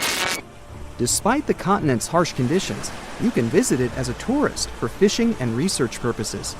Around 5,000 people reside on the continent during summer at research stations. But when winter comes, the number naturally drops down to 1,000. Antarctica's ice blanket makes up 70% of the world's freshwater reserves. Imagine what would happen if it melted. The global sea levels would be raised by almost 200 feet. Antarctica. It was once a green land full of dinosaurs, but now it's a frozen continent bigger than that of the U.S. that doesn't belong to anyone. It isn't hard to find. Wherever you go, just go south until you get to the big icy thing at the south pole of our planet. It lies within the Antarctic Circle, and it's the largest single mass of ice on Earth. The continent is bigger than the U.S. and even bigger than all of Europe. And still, Antarctica was officially discovered recently. Scientists hadn't known of its existence until 1820. After the discovery, it took another 2 decades to confirm it was a whole new continent, and a few more decades after that to decide on a name. In Antarctica, anti means the opposite. So Antarctica literally means the opposite of the Arctic. Now, even before scientists discovered the land, ancient Greeks already theorized that there must be a southern continent to balance out the Arctic in the north. Also, some scientists who studied Polynesian artwork and oral history believe that Polynesians found the continent over a millennia before the Europeans did. Anyways, today we all know of this icy land at the South Pole. Because of its location, there are just 2 seasons there, summer and winter, and both last 6 months. In summer, it's a bit warmer, and the continent exists in pure daylight. And in winter, it's dark all day long. 98% of Antarctica is ice. This continent alone stores 60% of the planet's fresh water. And yet, despite all those water reserves, Antarctica is the biggest desert in the world. By definition, a desert is an area with sparse vegetation and little snow or rain. Notice that plenty of sand isn't a necessary condition here, even though the continent does have some sand and even sand dunes. It also gets a lot of wind. Antarctica is the windiest continent on Earth, and wind speeds can reach 200 miles per hour. That's even faster than hurricane winds. The little snow the land gets never melts. It just builds up over time, for centuries and millennia. So there's a thick ice layer there. This makes Antarctica full of hidden secrets. There's a whole new world underneath its ice. For example, there are a lot of mountains on the continent that are like 9,000 feet tall. It's taller than 3 Burj Khalifas stacked on top of each other, if we must, and that's currently the tallest skyscraper in the world. But we don't see all those mountains because they're all hidden under the ice sheet that's almost 16,000 feet thick. There's also a lake down there, beneath over 11,000 feet of snow. The lake is called Lake Vostok, named after Vostok Research Station, under which it's located. Originally, it was just a hypothesis. Over a century ago, a scientist suggested that the huge pressure created by tons of ice could decrease the melting point of ice in the lowest layers of the ice sheet, creating liquid water, which could form a lake. He didn't prove his ideas in his lifetime, but others continued his work and confirmed that this theory was true. There's also a canyon in Antarctica, hidden underneath huge masses of snow too. It's deeper than the Grand Canyon we have in Arizona. There is a mountain range that divides the continent into 2 parts, East Antarctica and West Antarctica. The western part of the continent is experiencing higher temperatures and is starting to melt. If West Antarctica melts and releases its stored water, it will raise the average global sea level by about 16 feet. That will be enough for some cities all over the world to completely disappear. Perhaps the first to turn into a water world will be Thailand's capital Bangkok, which is just 5 feet above sea level. Then it will be Amsterdam in the Netherlands, followed by Ho Chi Minh City in Vietnam, Cardiff in the UK, and New Orleans in the US. People do a lot of work in Antarctica now, residing there for many months at a time to study this mystery of a continent. Over the years, even a few children were born there. But it's not a country, and the land doesn't belong to anyone. It's governed by the Antarctic Treaty System, an agreement of peaceful research and collaboration that suspends all territorial claims. It was first signed by 12 nations, and now there are 59 supporters, half of whom have decision-making powers. The continent is occupied all year round by researchers from all over the world. There are about 5,000 people living there in summer and about 1,000 in winter. Yet no one is a permanent resident there. People come and go, and the scientists take turns spending time there. The average yearly temperature there is negative 30 degrees. But there was a time when Antarctica was about as warm as Melbourne, Australia is today. It was about 40 to 50 million years ago. I wasn't around then. But the continent had green forests and dinosaurs roaming its land, chilling in the sun in a 63-degree Fahrenheit environment. That was before penguins. In our age, it's so cold that you won't even find any trees or bushes in Antarctica, just the snow. The only plants that can thrive in such extreme temperatures are lichens, moss, and algae. People can't stand such freezing conditions for lengthy periods of time either, so the continent has never had any indigenous population. Well, that is, if we don't count penguins, seals, whales, and a few other types of birds that live there now. Antarctica's fauna is the scariest and least diverse on the planet because only a few organisms can withstand its harsh conditions and because non-natives aren't allowed to be brought there. So, if you decide to travel to Antarctica with your cat, well, you can't. Hey, I don't make the rules. But those few species that live on the South Pole totally own the place. There are no more than 5,000 people there and around 20 million penguins. They are a kind of settlers, though. Penguins' first ancestors lived in Australia and New Zealand. There are still a few penguin species there, including the smallest penguin on Earth that is just 1 foot tall. Still, most of the penguins migrated to Antarctica at some point, possibly because they were attracted by the greater food supply there. It's not the cold that made them like the land. It turns out, most penguins leave the continent when the summer ends. The only ones that stay there are male emperor penguins, and they do it to warm and protect eggs left by their mates. But where do all the other penguins go? At first it was a big mystery even to scientists. But then they attached some tiny location devices to the legs of a few of these animals and figured it out. Penguins go to live in the southern oceans while it's too cold in Antarctica. None of them go ashore for half a year until they get back to the continent. When they come back, it's when those eggs, left for male penguins to nurture, start hatching, and so penguin families can be together when it happens.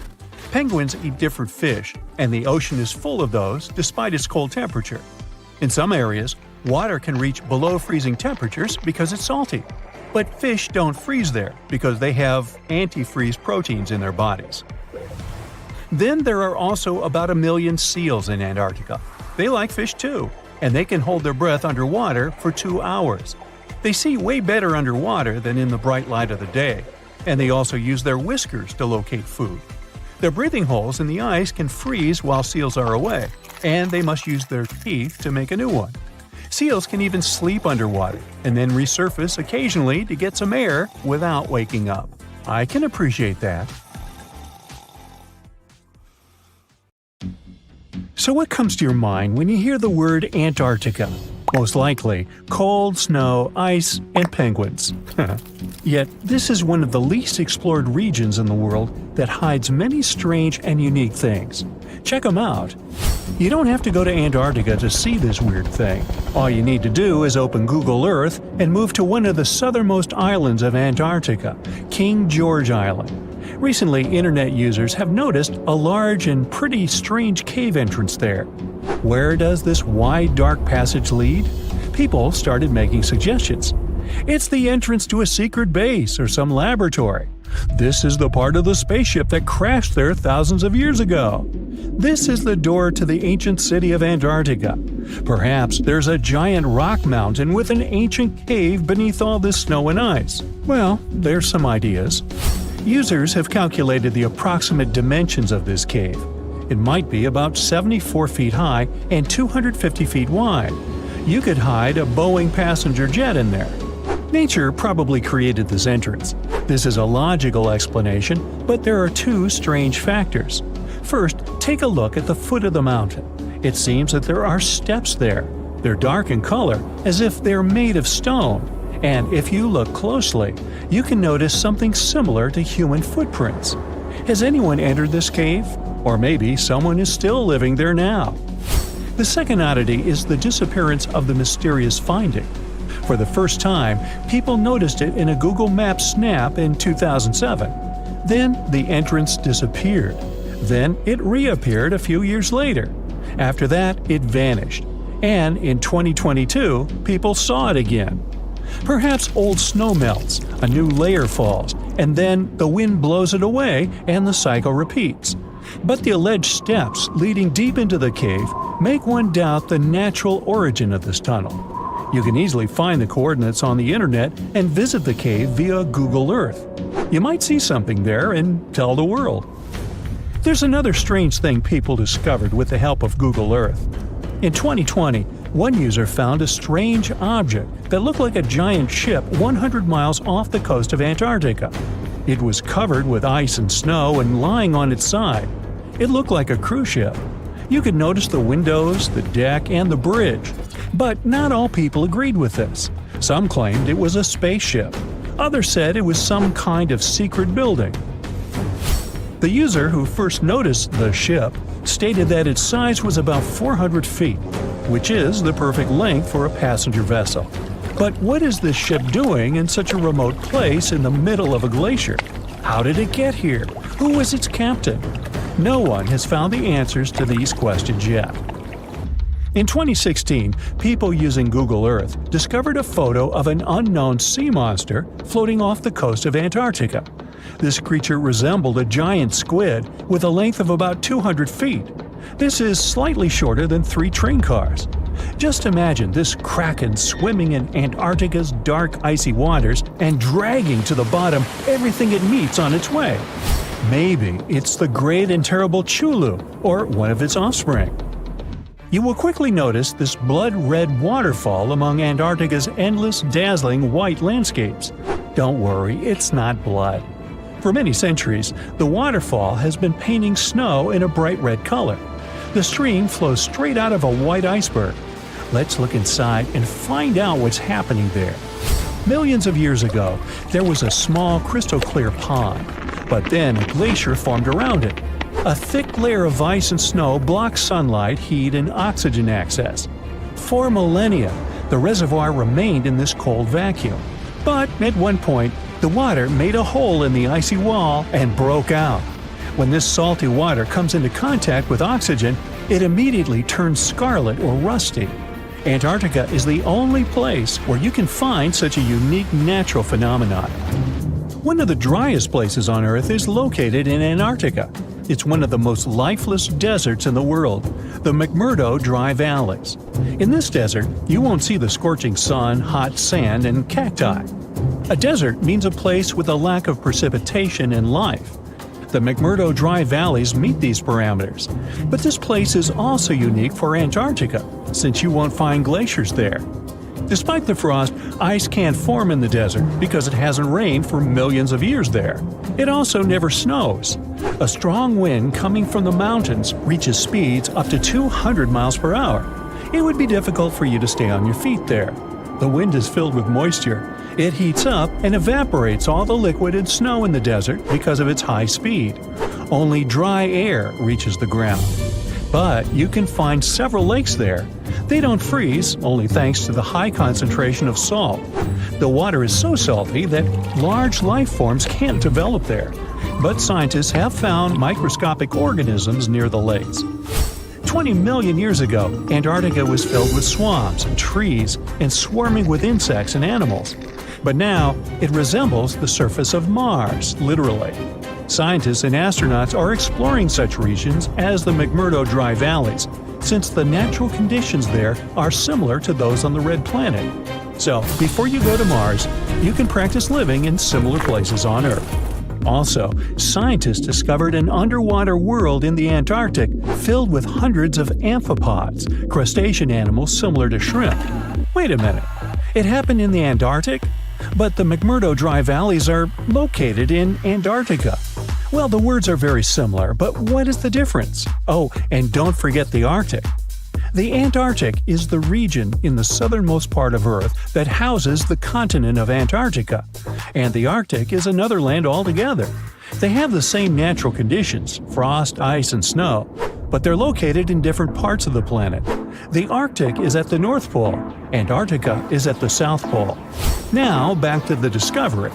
Scientists put forward theories that the ice of the Antarctic hides a vast network of freshwater rivers and lakes, and in 2022, they found a new ecosystem.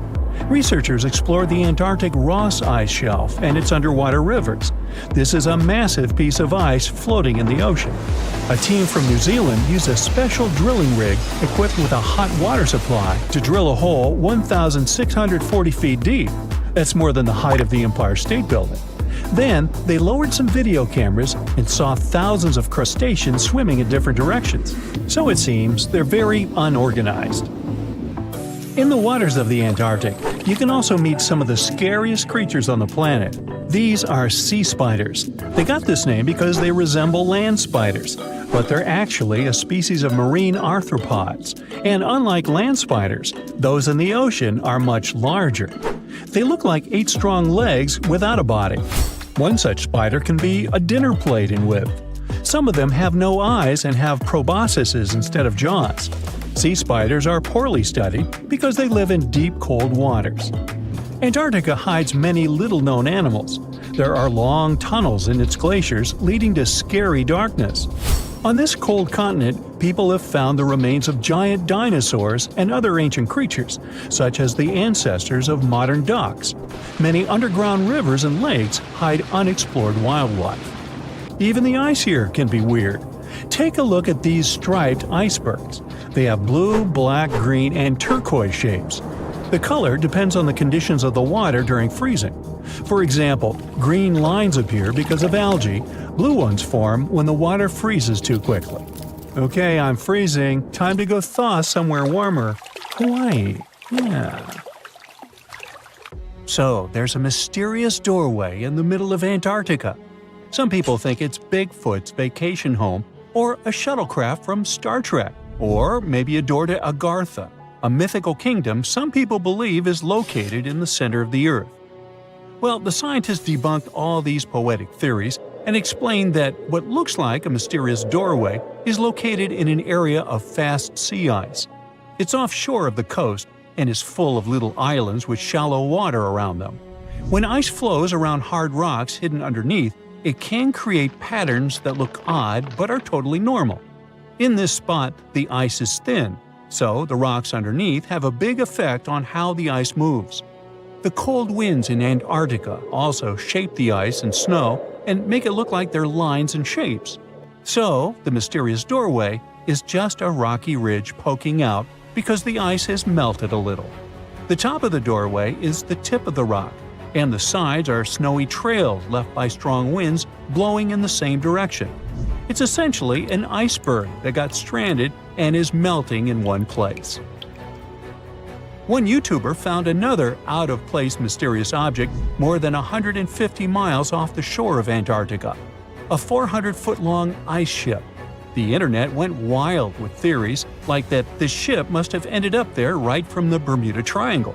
But there was no scientific proof that it was a ship and not just a large chunk of ice. And once some other internet users revisited the place, they noticed the ice melted in the summer and the hypothetical ship was gone. Another mysterious Google Maps find in Antarctica was a pyramid. And before you make up an exciting theory about how the ancient Egyptians built a secret base here, I have to tell you it turned out to be just a mountain. It's part of the tallest mountain range in Antarctica that stretches for almost 250 miles. It's not the first pyramid on this continent, as explorers from the British Antarctic expedition found another unusually shaped mountain and nicknamed it the Pyramid. But this one didn't even have a pyramid shape. Here's one Antarctic find that definitely won't disappoint you: a giant ice shelf that reminded scientists of the Grand Canyon. A special submarine robot named RAN covered over 600 miles under the thick ice and brought back some amazing footage of icy mountains, valleys, flat plateaus, and swirly patterns made entirely of ice. One of the strangest things RAN found was giant bowl-shaped holes, or scoops, in the ice. Sadly, scientists lost track of the robot. They think that curious Wendell seals may have accidentally bumped into RAN and caused it to get stuck. To save energy, RAN probably shut itself down, and the scientists couldn't find it again. But the team is hoping to build a new robot and continue exploring this icy canyon to see how the patterns under the ice might change over the years. Another huge Antarctic canyon was found thanks to bad weather. A team of sound experts had to pause their work at the Casey Research Station in a storm. Instead of waiting around, they decided to use the unexpected free time to map the seafloor near Adams Glacier. And that's how they found a canyon that is almost 7,000 feet deep, almost 30,000 feet wide, and stretches over 28 miles away from the glacier. During the mapping, they discovered just part of the canyon before they had to go back to the research station. But when bad weather came in again, the ship went back and mapped more of the canyon. They were working in waves up to 13 feet high and super powerful winds, but they managed to get about 15 hours of data to complete their map. On the way back to Australia, they stopped one last time, and now they've got a full picture of the canyon. Studying it is helping scientists learn more about the history of glaciers and the interaction between the Antarctic ice sheet and the ocean. Now, there's a frozen lake in Antarctica called Lake Enigma. For a long time, people thought the lake was completely frozen solid. But during one expedition, researchers found that under the thick ice, there was a layer of liquid water about 40 feet deep. To learn more, they drilled through the ice and sent down a camera to explore what was hiding in the lake's depths. The lake's water, which they think comes from the nearby Amorphous Glacier through a secret underground pathway, was filled with strange microbial life. These tiny microbes lived in mats that covered the lake bed. Some of the mats were thin and spiky, and others looked like crumpled carpets, or even small tree-like shapes that grew up to 16 inches. Many of the microbes could make their own food through photosynthesis, just like plants do, and it gave the lake a high amount of oxygen. One of the coolest discoveries was a type of microbe which usually lives in low-oxygen places. Lake Enigma might be similar to environments on icy moons like Europa or Enceladus, so it could mean that these moons also have hidden water under their ice and possibly microbial life too. One more mind-boggling discovery from Antarctica is tiny pieces of amber in mudstone, found here for the very first time. It took scientists years of studying incredibly well-preserved fossilized roots, pollen, and spores that they found back in 2017. Amber proves that resin-producing trees once grew in Antarctica, part of a lush rainforest that existed near the South Pole during the mid-Cretaceous period. Back then, disclaimer, I wasn't around then, the trees would have had to survive through months of darkness during the long Antarctic winters. Scientists believe they adapted by going dormant for a long time. The amber pieces the scientists found are tiny, but they are beautiful shades of yellow and orange with bumpy surfaces that show how the resin flowed out of the trees. This resin likely leaked out to protect the trees from insects. It was preserved because water quickly covered it and kept it safe from sunlight and air. A scientist was browsing through satellite images for brown trails of penguin waste and found 4 new colonies of emperor penguins at the base of the globe. These new colonies likely have been around for years, though 3 of them are rather small, with fewer than 1,000 breeding penguins each. One of the new colonies was found close to a place called the Lazarev Ice Shelf, where there used to be a larger penguin colony. They thought this colony went extinct in 2019, but it seems the penguins have just moved a bit because of changing sea ice conditions. So studying them can help us learn more about how emperor penguins adapt to changes in the environment. Now, there used to be a giant river system in Antarctica 40 million years ago. Researchers found proof of it after studying soft sediments and hard rocks from the frozen seabed. They looked at tiny bits of radioactive elements, like uranium and lead, and learned that the deeper dirt came from the time of dinosaurs. The dirt closer to the surface was younger and had an interesting pattern, like the kind you see in river deltas today, such as in the Mississippi River or Rio Grande. Scientists found tiny signs of life in the sand. The river that once flowed here started in the Trans-Antarctic Mountains and traveled 930 miles before it reached the sea. Researchers kept studying newer layers of dirt from about 20 million years ago. They hope this will help them predict what the Earth's weather patterns might be like in the future.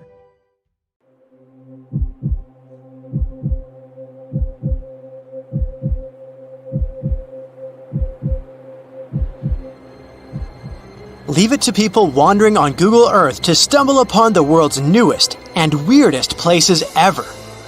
Like this mysterious pyramid discovered in Antarctica. Soon enough, the internet blew up with all sorts of theories regarding this unusual shape. Could it be a sign from a different life form? Is this pyramid indeed natural, or is it man-made? For starters, it's not the first time we've discovered a pyramid in the Antarctic. The first one was observed by the British Antarctic expedition in the 1910s and kept secret for a long time. Its discovery being kept hidden only added to the mystery. A second such structure was discovered in 2016, which further increased the interest in the matter. The mystery was soon enough deciphered by scientists. These formations are just mountains. They're located near the Ellsworth Mountains, a range over 250 miles long, so they're just mountain peaks that have broken through the ice sheet. As for their particular shape, it's just a coincidence. Pyramids are found throughout nature. The Matterhorn in the Alps and Mount Ballenstinder in Iceland, for example, are quite similar in terms of shape. As for the official name of these peaks, they're called nunataks, or peaks of rock peeking through a glacier or an ice sheet. Antarctica has way more incredible features, like the fact that it's home of 60 to 90% of the world's fresh water. That's because its ice sheet is the biggest on our planet, stretching across 5.4 million square miles.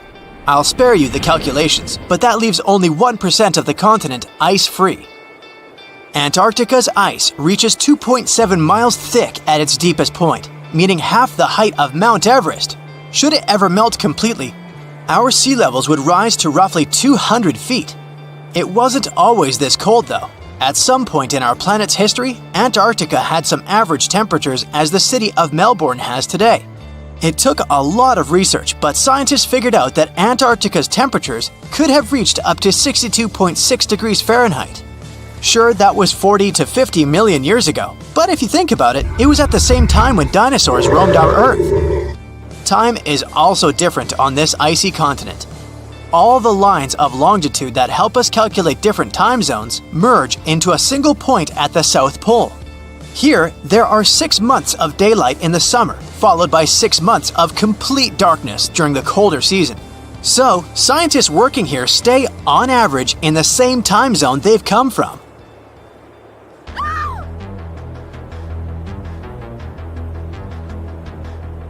The Blood Falls aren't a chapter of a thriller movie. They are merely a series of waterfalls located in one of the driest regions of Antarctica. They emerge from an underground lake filled with a special type of bacteria. These little organisms use sulfates as fuel instead of sugars, which makes them very intriguing for scientists. The water contained in this lake is so full of iron that it basically just rusts when it meets air. So, the reddish color of the waterfall also gives it its trademark name. The megalodon was the largest predator ever known in our planet's history. In terms of its location, the megalodon lived practically in all waters on our globe, except near the poles. The reason why there were no megalodon teeth found in Antarctica is probably because the gigantic creature was adapted to only warm tropical and subtropical waters. If you plan to visit Antarctica by boat someday, just know you might not get there on a non-metallic boat. The hull of your transportation device must be made of either steel or aluminum to withstand the harsh weather conditions here. Antarctica isn't home to a lot of bugs. In fact, there is only one true species of insect that calls this place home. It's a wingless midge called Belgica antarctica. This fly is so tiny that it only reaches 0.08 to 0.23 inches long, but it's still the Antarctic's largest terrestrial animal. A lot of Antarctic fish also come with an antifreeze substance in their blood. They don't necessarily need it for protection against the cold temperature, but mostly against touching ice. These antifreezes are made up of large glycoprotein molecules. They surround any small ice crystals that may form, making sure they don't spread through the animal's tissues, which could cause a lot of damage. They also create a sort of small pillow blocking the sharp ice crystals, so they're less likely to cause any pain. It also doesn't rain a lot here on this icy continent, but one amazing meteorological quirk of Antarctica is that it's full of diamond dust. This dust is basically small ice crystals that pop out of humid air close to the Earth's surface.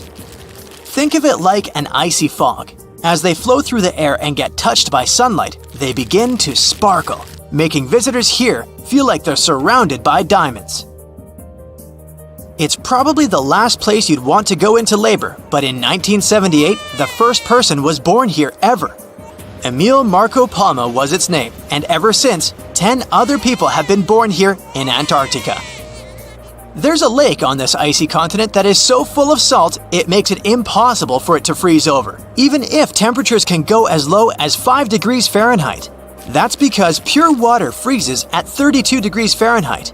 Water that has salt in it, or any other substance for that matter, will freeze, but at a way lower temperature. That lower temperature is adjustable depending on the substance itself and the amount that has been placed into the water. Antarctica was the last official continent to be discovered. It remained completely unseen until the 1820s. But it took another 20 years to confirm it was actually a continent and not just a group of icy islands. Just because it's really cold here doesn't mean you can't go on a date here. One December night, an American scientist that was posted in Antarctica logged into a dating app simply out of curiosity. He was certain no other profiles would show up, but to his surprise, he found someone soon enough. Another researcher who was stationed just 45 minutes away, by helicopter of course. They eventually got together and went on the first date in Antarctica ever recorded. Apart from ice, this continent has something else way more abundantly than any other piece of land on Earth: meteorites. If we look at the research done by scientists, meteorites have equal chances of reaching any place on our planet. However, once they go through our atmosphere, the situation is a bit more complex. That's because different climates on our planet, like the humid ones found near the jungle, have a lot of moisture and oxygen, which will corrode most meteorites.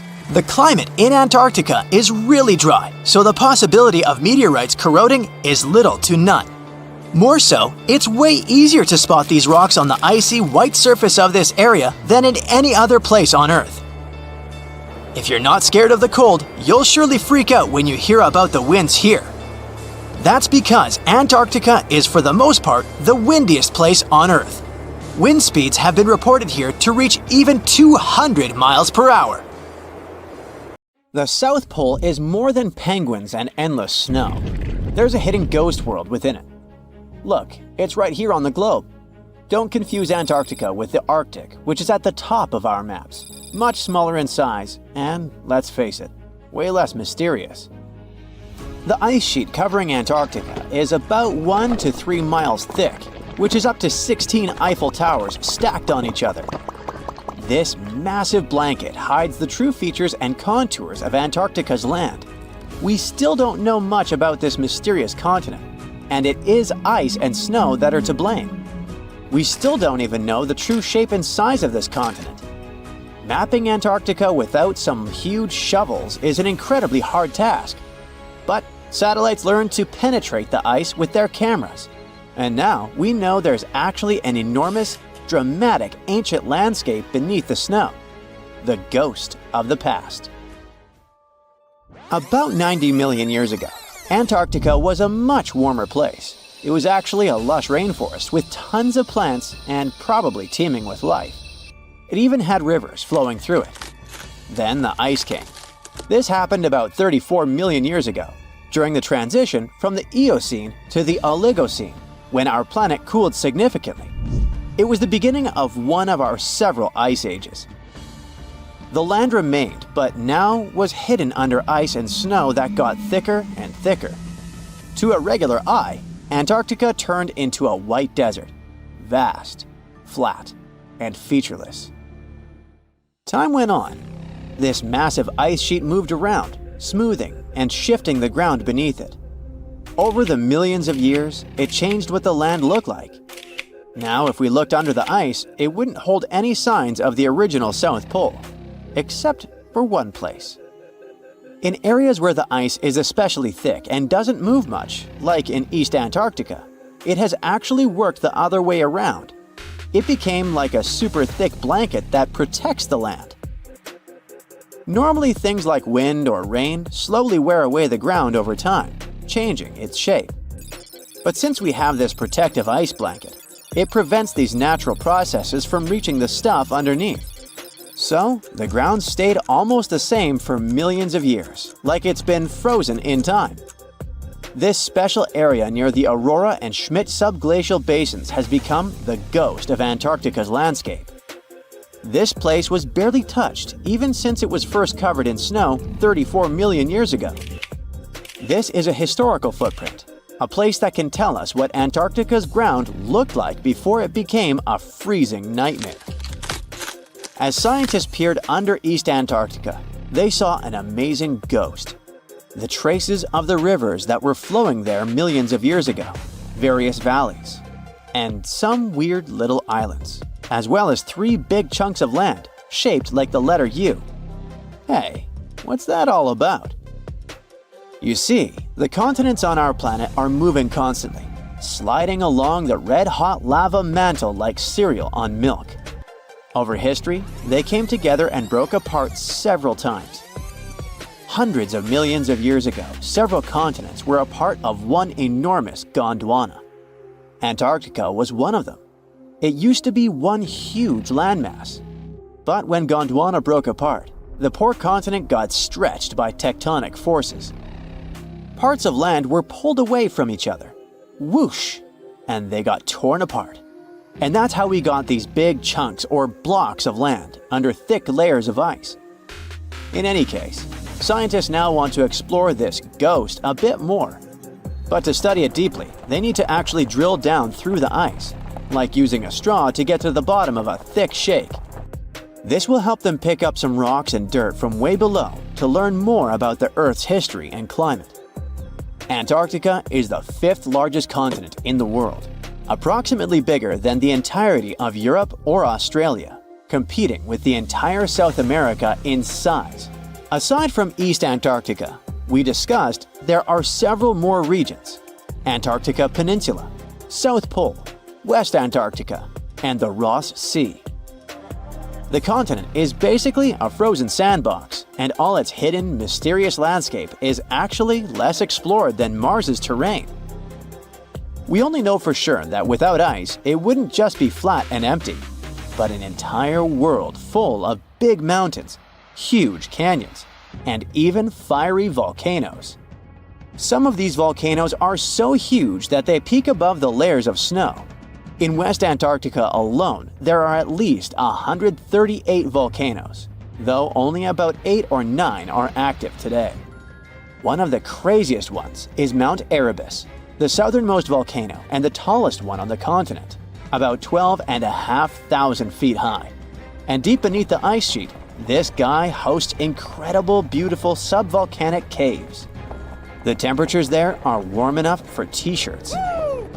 The Antarctic Peninsula, or Lesser Antarctica, looks like a bunch of mountainous islands deeply underground. It has newer volcanic rocks that are part of the Pacific Ring of Fire, which is like a giant circle of volcanoes and earthquake zones around the Pacific Ocean. The Greater Antarctica is a huge part, almost as big as Australia. It consists of East Antarctica and the South Pole. Beneath the ice, it's a place of rocks that have been around for a very, very long time, including the special zone we mentioned. You probably know that Antarctica is nearly devoid of humans. No wonder, with a mean temperature of about minus 46 degrees Fahrenheit. But even though this place is horrifyingly cold and deserted, life still clings on. You guessed it, in the underworld. In 2017, scientists found DNA traces of algae, moss, and even possibly unknown small animals in the deep caves.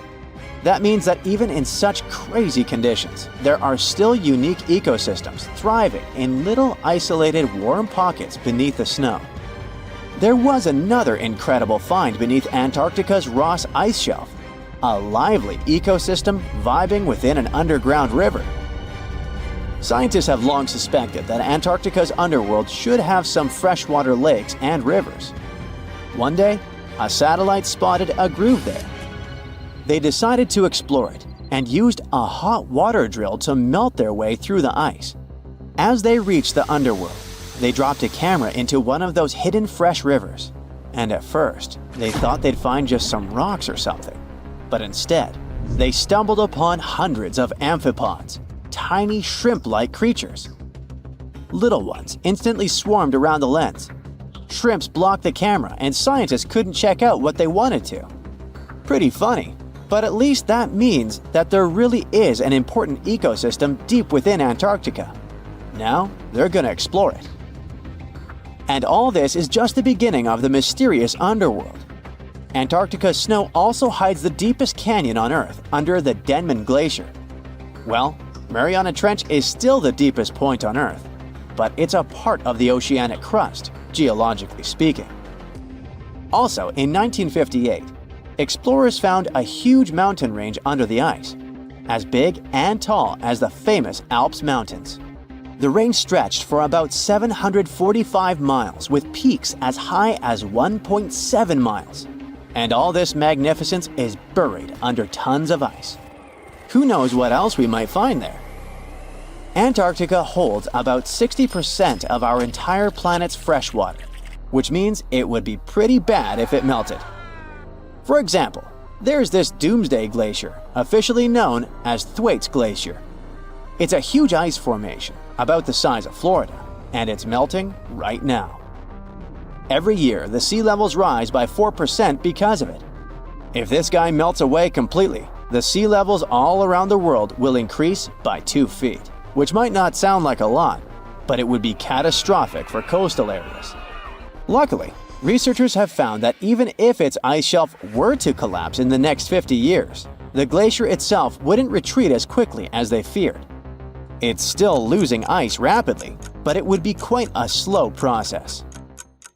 Discovering hidden places on our planet is extremely exciting. Today, I'm taking you on a trip that you aren't going to forget anytime soon. But suit up, this is about to get very cold. You hop on a plane and land on the ice-covered island of Greenland. An unbelievable view of the Aurora Borealis, aka the Northern Lights, is greeting you. You can't believe your eyes.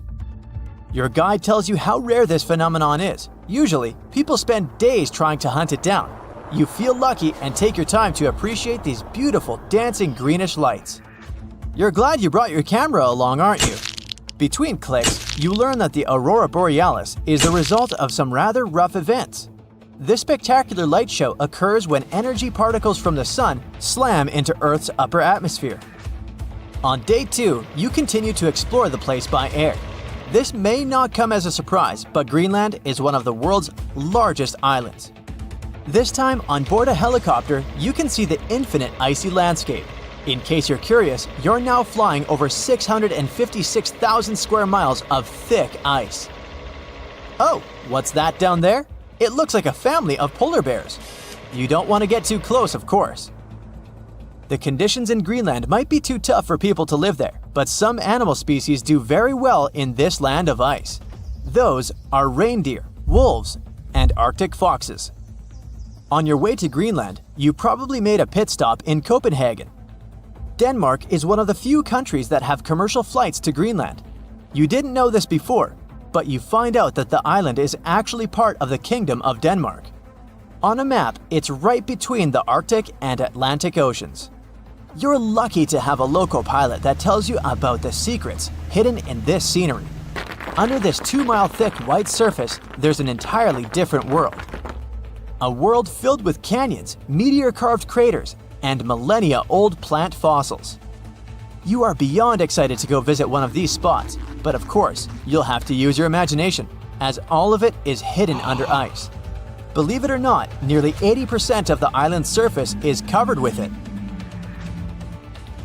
The first stop on your tour is Greenland's Grand Canyon. You land not far from it, somewhere in the northern part of the island. You may know that canyons are deep, narrow valleys with steep sides, but I bet you didn't know that the word canyon actually comes from the Spanish word cañón, which means tube or pipe. Now, this Grand Canyon has some similarities with the one in the US. First of all, in size. It's at least 460 miles long and up to 2,600 feet deep in some places. There's a true subglacial valley down there, and if you're wondering how this happened, well, the canyon had probably been formed by a river that had been flowing through Greenland before the ice took over. Oh yeah, Greenland hasn't always been covered with ice.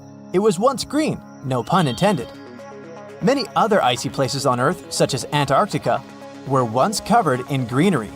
Scientists have figured out that in the past, Greenland was mostly ice-free. With the help of airborne radar, they made amazing discoveries. By the way, ice is invisible to radar technology. If you have trouble believing it, try putting an ice cube inside your microwave. It won't melt or heat up. A recent discovery of fossilized plants allowed researchers to estimate that Greenland used to be much warmer than they could imagine. 2021 research conducted by the University of Vermont found fossils of twigs and leaves, which left researchers very confused. They expected to discover sand and rocks in the deepest layer of ice, but instead, they found some clear proof of rich flora. Judging by what you've seen of the landscape, it's hard to believe that forests were once growing here. Today, you'll find some tundra vegetation on the coastal part of the island, and that's pretty much it. But according to the genetic material found in these fossilized plants, researchers believe the island used to be much greener. It's very likely that there were insect-filled forests with butterflies and beetles flying around, and the average temperature on the island varied from 50 degrees Fahrenheit in the summer to 1 degrees Fahrenheit in the winter. NASA's Operation Ice Bridge has flown over Greenland more than 100 times. This has allowed researchers to create 3D maps of the island and figure out the age of each layer of ice in Greenland's ice sheet. Ice sheets can help answer many scientific questions as they form over the span of thousands of years. They're layers of snow on top of more snow. The snow gets compacted into ice, which in turn creates what we call an ice sheet. Remember those fossils we were talking about? They're believed to be from the Eemian period, which was 130,000 to 115,000 years ago. According to the groundbreaking 3D footage from NASA, we can see 3 distinct climate periods within the ice sheet. The uppermost layer is quite flat and uniform. If you decided to dig deeper, you'd find the layer formed during the last ice age. It's more complex and rugged. The ice there is darker than what you see on the surface. If you let your mind wander, you can picture what this part of the world looked like when mammoths were roaming around. If you kept digging, you'd eventually find leftover ice from the Eemian period I've told you about. Now, canyons aren't the only unusual thing found under ice. If you could sneak a peek under all those layers of snow, you'd see an impressive mountain range and also plunging fjords. In 2017, scientists created a map that showed what Greenland had looked like without all that ice. There was a bowl-like depression in the middle of the enormous island. This depression was most likely an ancient lake. Around it, there was a circle of coastal mountain ranges. This scenery probably resembled the landscapes of modern Patagonia. Big mountains with snowy tops surrounding crystalline lakes. This ancient lake in Greenland is a wonder on its own. Imagine a pit the size of Rhode Island and Delaware put together. The lake is believed to have covered over 2,700 square miles, and back in the day, it was fed by at least 18 different streams. These crystalline blue waters were surely very inviting, and freezing of course. But if you ended up going for a swim, I'd say be careful, as the water could get up to 800 feet deep in some places. On day 3 of your adventure, you discover a true under-ice water park. While you're wandering around the ice-covered island, your guide tells you to be mindful of the cracks in the surface. These cracks are responsible for the modern-day aqua lounge going on down there. Meltwater and rainwater flow down the cracks in the ice all the way down to the riverbeds. This forms a landscape of jewel-like lakes and streams filled with crystalline water. Researchers estimate that about 60 small under-ice lakes exist there. And yes, they're actual lakes. Perhaps one of the most impressive hidden features on this island is a meteor crater. Under the Hiawatha Glacier, you can find a 19-mile-wide impact crater, big enough to swallow the city of Washington. Apparently, a mile-wide iron asteroid struck Earth's atmosphere within the past 100,000 years and chose Greenland as its landing point. If anyone had been around to see it, they'd have witnessed a real show, a white glowing fireball cutting through the sky. Scientists speculate that if it had landed on an ice sheet, it certainly vaporized both water and stone. Someone standing hundreds of miles from the impact site would have heard a deafening thunderclap and experienced hurricane-force winds. But it actually makes sense. The approximate speed of meteors entering Earth's atmosphere is 45,000 miles per hour. For comparison, that is 2.5 times the speed of a spaceship. It's bound to make some noise and leave a huge crater in the ground. They say it's safer to get someone on the International Space Station than to evacuate someone from Antarctica in the winter in case of an emergency. So if you're wondering what it's like to be an astronaut but aren't ready to leave the Earth, consider the career of an Antarctica explorer. The desert conditions around the South Pole are much like those on Mars. The lowest temperature ever recorded here was almost minus 129 degrees Fahrenheit. You can find more meteorites here than anywhere else on Earth. Plus, there isn't any sunlight here for 6 months every year, just like in space all the time. So, NASA scientists use this land to test their space robots, to design the best astronaut meal plans, and to know what it would feel like to fly to another planet in complete isolation.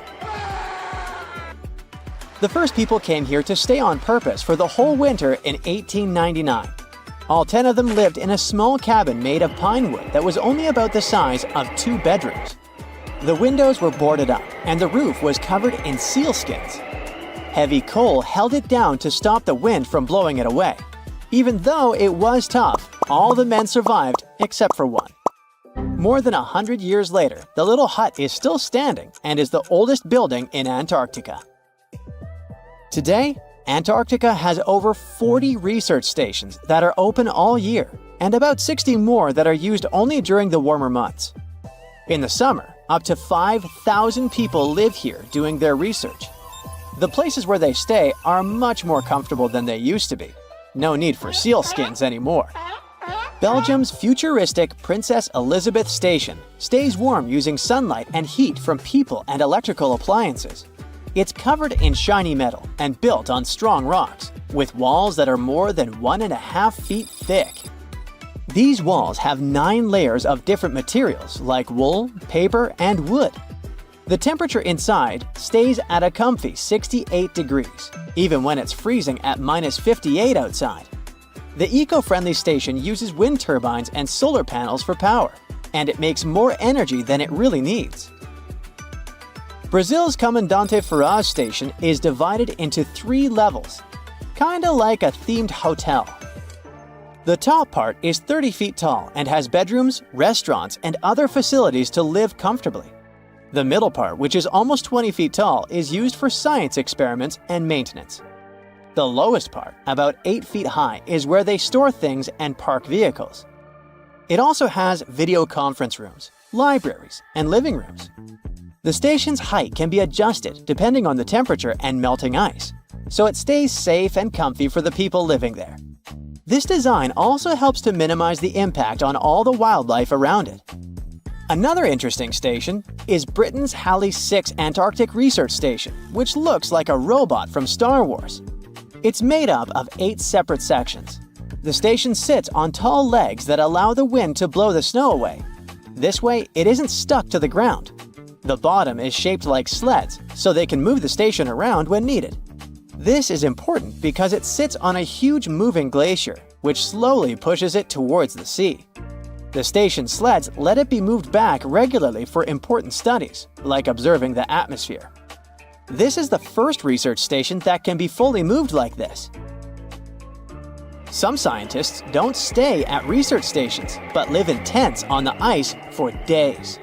They spend around half of the time trapped inside because the wind blows some serious amounts of snow on the tents and blocks the exit. They say it feels like exploring space.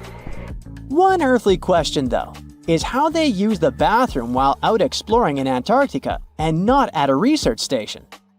There aren't any real bathrooms unless you bring or make one. Some explorers use a special tent just for that, or build snow walls or igloos for privacy. All waste has to go with them when they get back to the research station. You can't just leave the waste in the wild there, according to the Antarctic Treaty System that regulates all human activities. It could harm the local environment. So, at the end of the season, they send it back to their home country in special containers. So nothing stays in Antarctica. Each research station gets its fresh water in different ways. In the past, people had to shovel snow and ice into big tanks and then heat it up to melt it into water. Now they mostly pump water from a lake that forms when ice melts and store it in a heated building. On average, one station needs about between 2,500 and 4,000 gallons of water every day. To save water, people can only take 3-minute showers. When water is running low, they might only be allowed to shower every second or third day. Building new constructions in Antarctica isn't exactly easy because of snow that can pile up as high as a 1-story building, super strong winds blowing at 85 miles per hour with even faster gusts, and temperatures dropping really low. The weather only allows transportation for about 12 weeks each summer, so some stations take years to finish. Storing everything once it arrives is tricky too, because there's not much space and the weather is extreme. Most materials stay in their shipping containers, and for things that need to stay warm, they bring special heated storage containers. So, architects have to get creative with designs and try to use less building material. India's Baradi Polar Base, for example, is made from 134 shipping containers. These containers were used to bring the materials to Antarctica, and then they became part of the building itself, covered with a special insulated shell to keep it warm. In the future, scientists might build Antarctic bases that don't need much material from outside at all. In 2009, David Garcia from a Danish company had a cool idea called the Iceberg Living Station. This would be a base with many rooms, big enough for 100 people, dug right out of the packed snow or icebergs that have broken off from the ice shelf. A group of scientists from different countries spent 26 weeks together in the Rothera Research Station. Among them were a couple of Americans, an Icelandic mechanic, a few Germans, some Scots, and a Welsh speaker. They rarely had a chance to contact their loved ones back home because it was too expensive to call on the satellite phone. With just each other for company and not many things to do for fun, they talked a lot, during work, breaks, and while playing pool. They discussed everything, mostly weather, like the wild weather and icebergs. They all used English for communication. Over time, their accents started to change. They didn't notice it at first, but they were part of an experiment where they recorded their voices regularly. They would say the same 29 basic words, like food and coffee. When the recordings were sent to a team in Germany, they found that some of the words were pronounced differently. It was clear that a new accent was starting to form. They started to pronounce the OU sounds in words such as flow and disco differently. We normally pronounce it from the back of the throat, and in their case, it shifted to the front of the mouth. 6 months isn't such a long time when it comes to language changes, but such things happen when people are cut off from others. When they talk to each other a lot, they remember how the other person sounds and start copying it without even realizing it. This could help us understand why American and British English became so different. The people on the Mayflower were in similar circumstances. They were isolated when they traveled to North America. If you want to speak like an Antarctic winterer, here's some of their slang you can quickly learn. Fodplod means picking up rubbish. Fod stands for foreign object debris. If someone tells you it's a dingle day today, they mean the skies are clear blue. A smoko is a tea or coffee break. Gonk means sleep. And my absolute favorite is fox hat. It means the base cinema night. Antarctica is the most remote continent on the planet.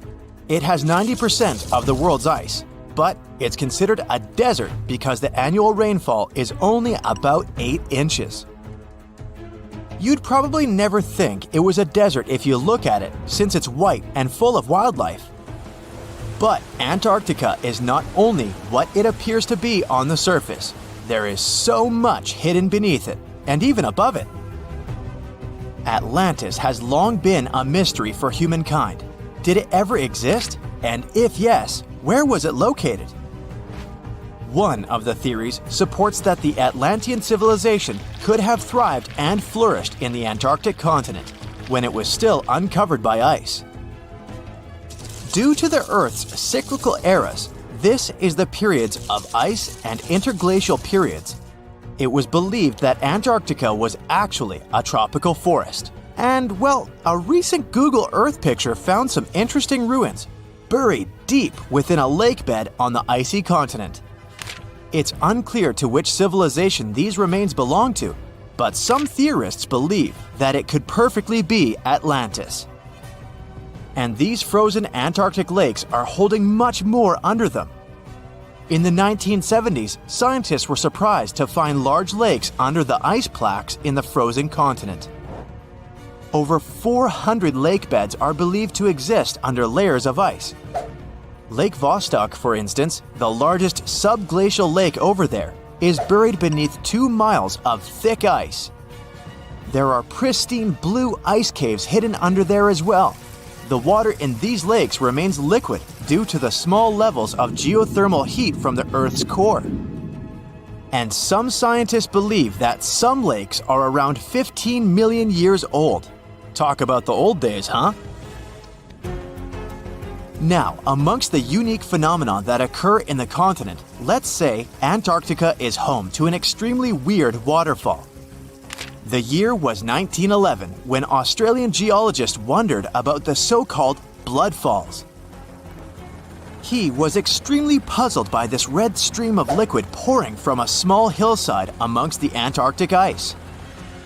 After years of studying it, it was understood what caused the redness was the high iron content in the water. The last piece of the puzzle came when scientists discovered that there was an underground lake with water full of oxidized iron nearby, which was what caused the bloodfall to exist in the first place.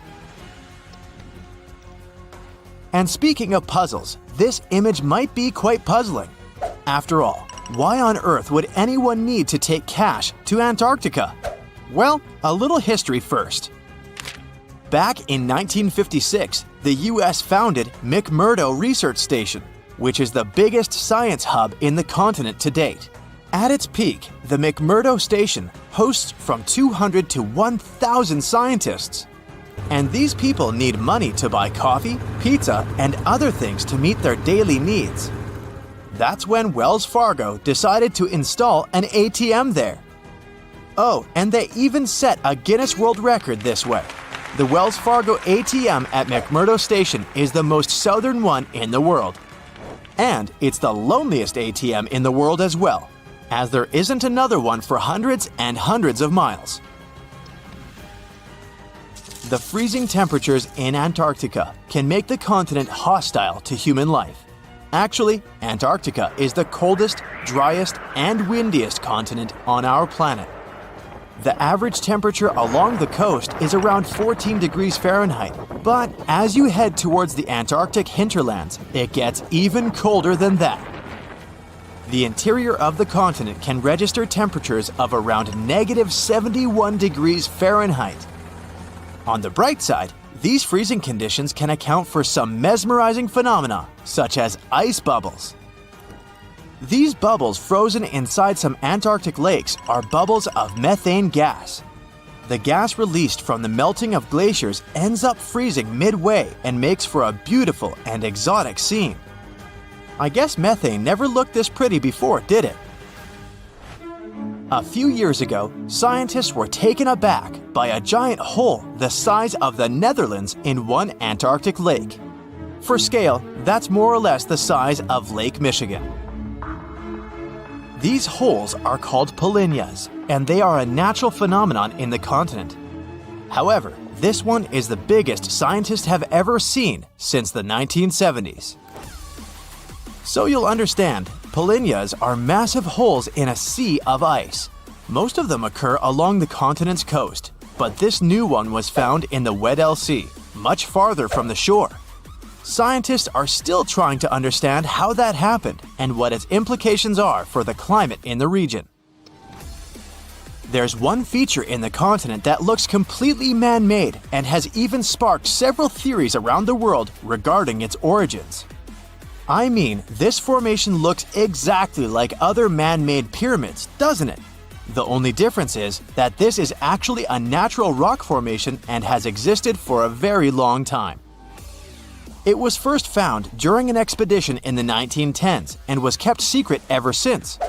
It was nicknamed Pyramid, but its correct scientific name is Nunatak, which is simply a peak of rock sticking out above a glacier or an ice sheet. There are other famous peaks that look pyramid-shaped, such as the Matterhorn in Switzerland. So no, this really isn't a human construction. We're sure of it.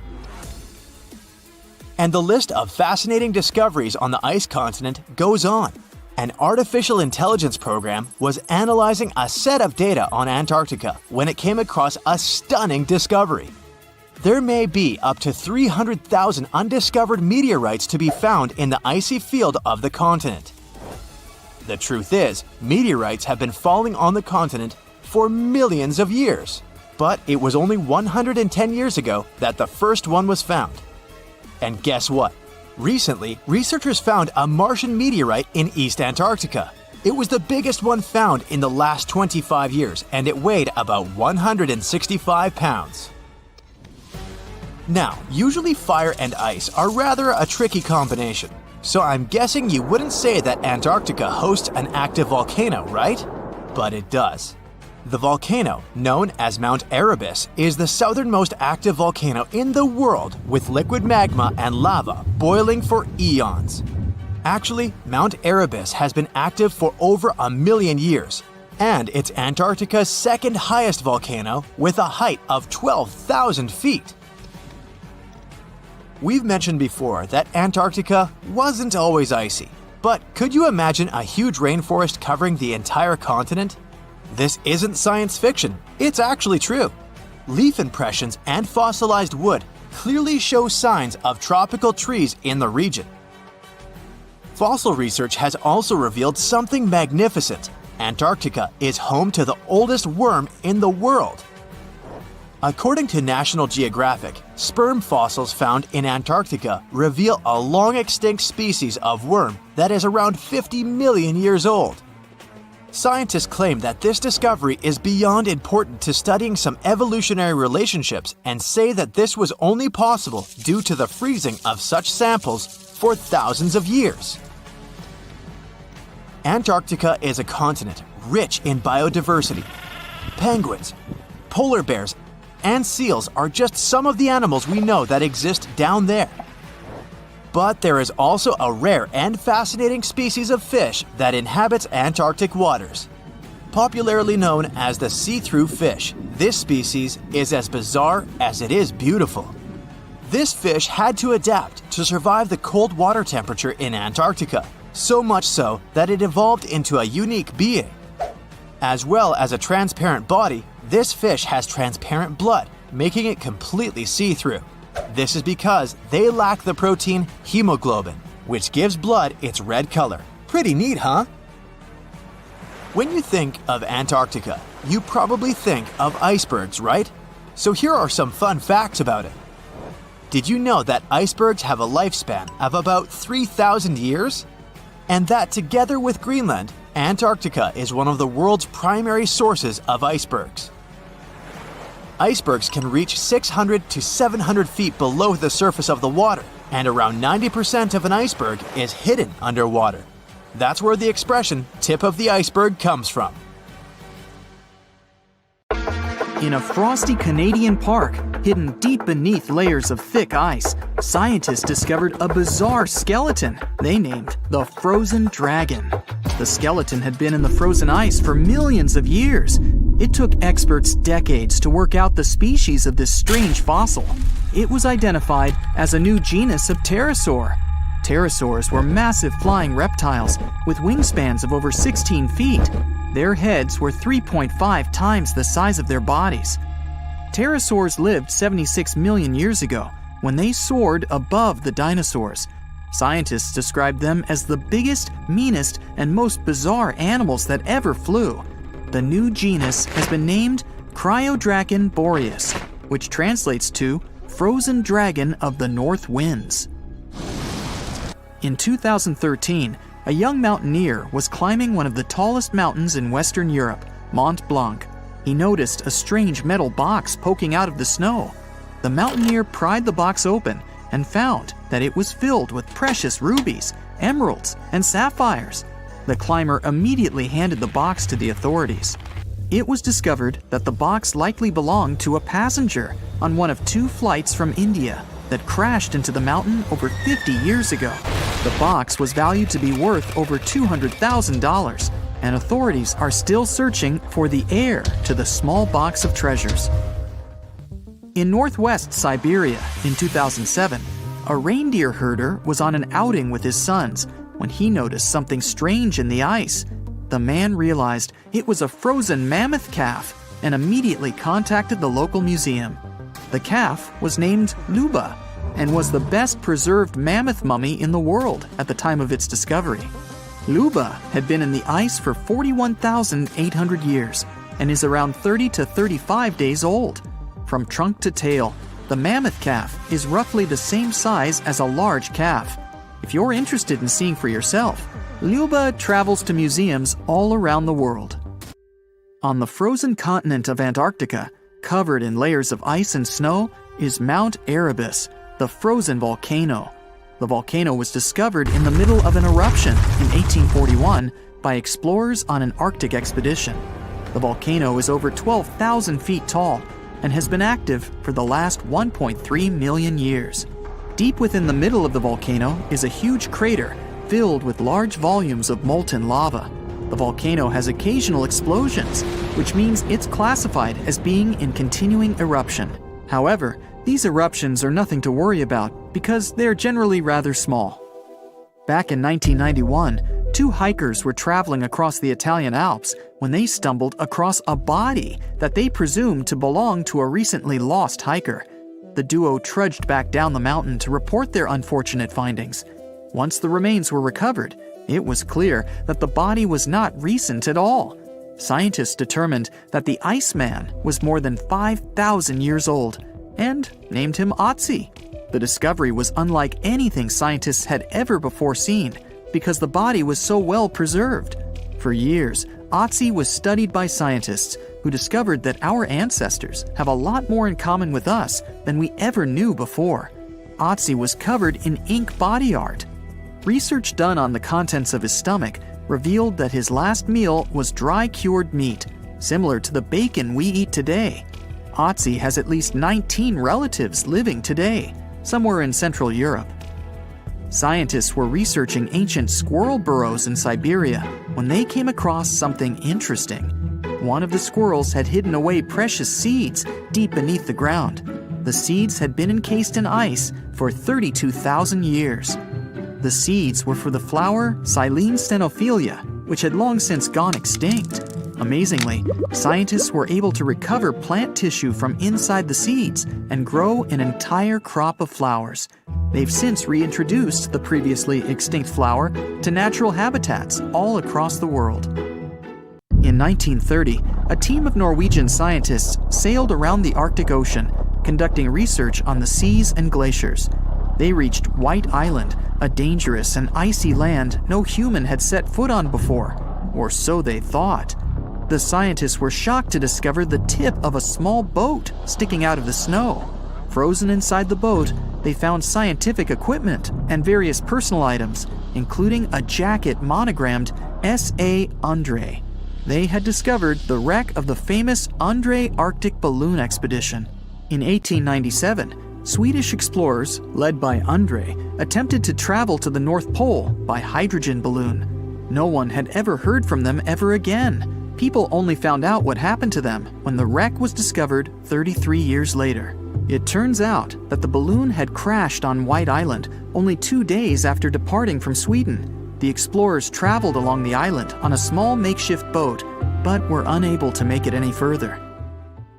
The best preserved woolly mammoth ever found was discovered in an area of permafrost in Siberia in 2010. Scientists named the frozen mammoth Yucca, after the small village near where it was found.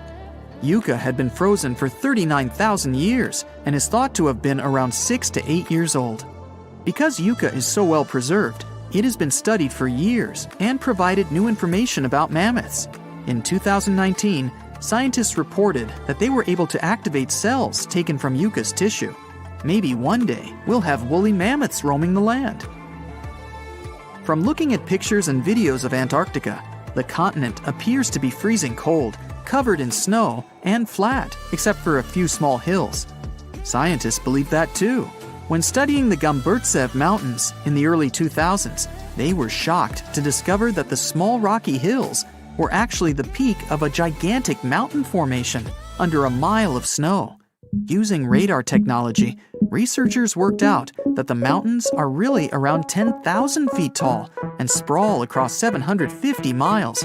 This is around the same size as the European Alps, except hidden under tons of ice and snow. At a gold mine in Siberia, a businessman was examining a nearby river when he noticed something interesting in the frost. It was a small woolly rhino calf that was later named Sasha. The woolly rhino has been extinct for 15,000 years. It's thought that Sasha could have been frozen in the ice for up to 39,000 years. Sasha is unique because it's the only full-body woolly rhino to have ever been discovered. Glaciers around the northern Italian town of Pelo have begun to melt. Artifacts from decades and even centuries ago have been discovered pouring out of the ice. Personal belongings from soldiers have been found, things like diaries, photographs, and even love letters. Historians have even uncovered an entire cabin preserved beneath the ice. The cabin was filled with hard metal helmets and clothes. In 1845, Sir John Franklin embarked on an ill-fated expedition to the North Pole. The crew traveled on 2 ships, HMS Erebus and the ironically named HMS Terror. The expedition met with disaster, and both ships were lost to the icy waters. In 2016, the HMS Terror was discovered by a team of researchers. Despite being lost for 170 years, the freezing cold waters had maintained the ship in pristine condition. Scientists described the ship as frozen in time. Dinner plates and glasses were still on shelves, beds and desks were still in order, and even the passengers' luggage appeared to be in good condition. The HMS Erebus was also discovered nearby, but due to changing water conditions, the ship wasn't in great shape. The glacial ice surrounding a mountain passageway in Norway that was notoriously used by the Vikings has revealed hundreds of ancient artifacts. One of these artifacts was a giant unopened wooden box that was welded together. Researchers were beside themselves with anticipation, waiting to open this box. They believed it would be filled with Viking treasures or artifacts that would give us an insight into ancient society. When they opened the box, all that was inside was a plain old beeswax candle. It turns out that this box wasn't actually as old as they thought it was. By analyzing the candle, they discovered that the box dates back to the 17th century. The age of the Vikings had ended by the 11th century. It's likely that the candle box belonged to a farmer who was shipping it from his summer farm to his winter farm to light up the long nights. A beam of electric light pierces the darkness over the calm waters of the Atlantic Ocean. The Titanic is quietly making its way through the waves, its passengers asleep, when suddenly a monstrous white shape is caught in the light beam. The fateful iceberg is about to rend the side of the legendary ship.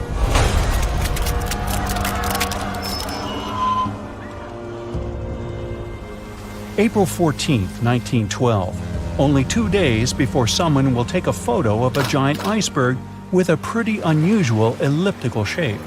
It turns out that this iceberg most likely formed out of snow that fell 100,000 years ago. Researchers used computer modeling to figure out its origin. They used data from 1912 and added some new information about winds and ocean currents. They concluded that the iceberg was probably a part of a small cluster of glaciers in southwest Greenland. These days, it's possible to calculate the routes of such icebergs in any given year in the past. So the infamous chunk of ice was on its way from Greenland to an area further south from Cornwall.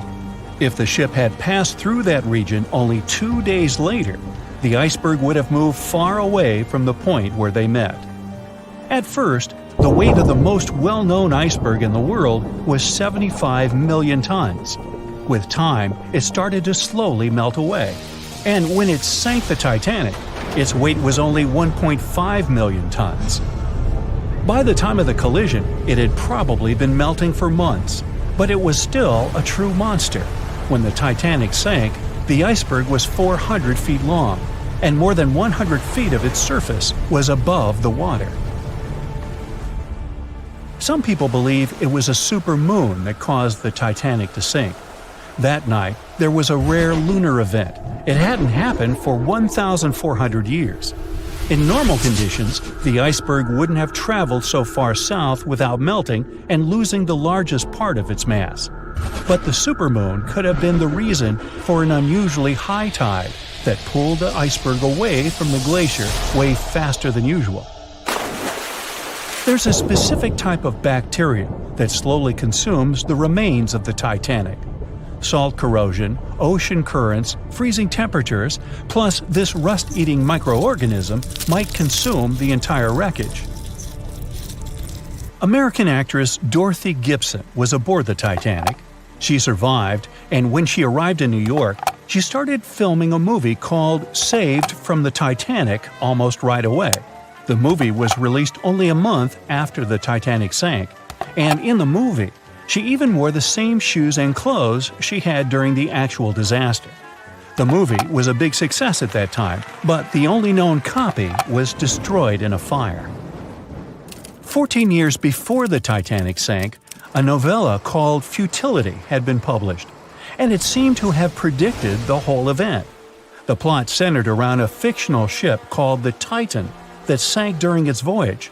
The Titan was almost the same size as Titanic, and they both went to the bottom in April. The reason was hitting an iceberg, too. Both the real and fictional ships were described as unsinkable, and both of them had the legally required number of lifeboats, which, as it turned out later, were nowhere near enough. We've seen it in the movie, but there were some real-life love stories happening on the Titanic, too. 13 couples even took a trip on the Titanic as part of their honeymoon. One of the couples owned Macy's department store in New York. Once it became clear the Titanic was rapidly sinking, the woman refused to go into a lifeboat without her husband. But he didn't want to join her while there were still women and children who he thought had to go first. Then his wife gave her coat to her maid. She insisted that the maid should get into the lifeboat, and she wanted her to be warm. As for the woman herself, she decided to stay with her husband till the end. Some people believe Titanic sank because of a mummy, not an iceberg. It all started around 1000 BCE with a mysterious woman who lived in Egypt, in the city of Thebes. People knew little about her, but they called her a priestess. Her mummy was put in a wooden sarcophagus and covered with a large lid with the image of her face and some mystical inscriptions. This place had been hidden until the first half of the 19th century, when a group of locals accidentally came across it. They disturbed her peace. No one knows how, but the mummy disappeared that day without a trace. A couple of decades later, a group of rich friends from England traveled to Egypt and found the empty mummy casket with the image of the priestess, whose dark eyes seemed to be looking into the void. They decided to buy it, but the buyer disappeared the same night before he even got the case. All members of the group had some accidents. The casket changed its location a couple of times until it, as some believe, ended up on the Titanic. It took more than 70 years for a robot submarine to find the ruins of this legendary ship. The wreck lies nearly 13,000 feet under the surface of the Atlantic Ocean, split into two halves. Why did the liner break apart?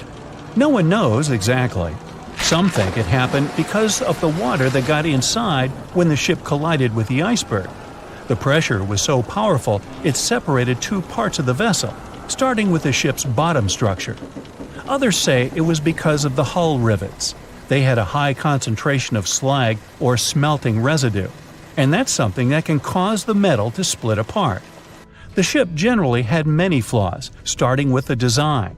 The watertight bulkheads weren't completely sealed on top. This allowed the water to flow between the compartments and, in the end, sink the vessel. The iron of the ship's rivets and steel of the hull ended up ruined because of high sulfur content, cold temperatures, and high speeds. The steel shattered and the rivets popped out quite easily. Because of this, Titanic sank 24 times faster than it would have otherwise. If the ship had hit the iceberg head-on instead of ramming it with its side, it would have probably stayed afloat. How come the crew members didn't have binoculars? It would have surely helped them spot the iceberg on time and maybe even avoid the disaster. But the binoculars on the Titanic were locked in a storage cabinet. Only one crew member had the key, and he had been transferred off the ship right before it set sail. He later said he hadn't remembered to hand over the key.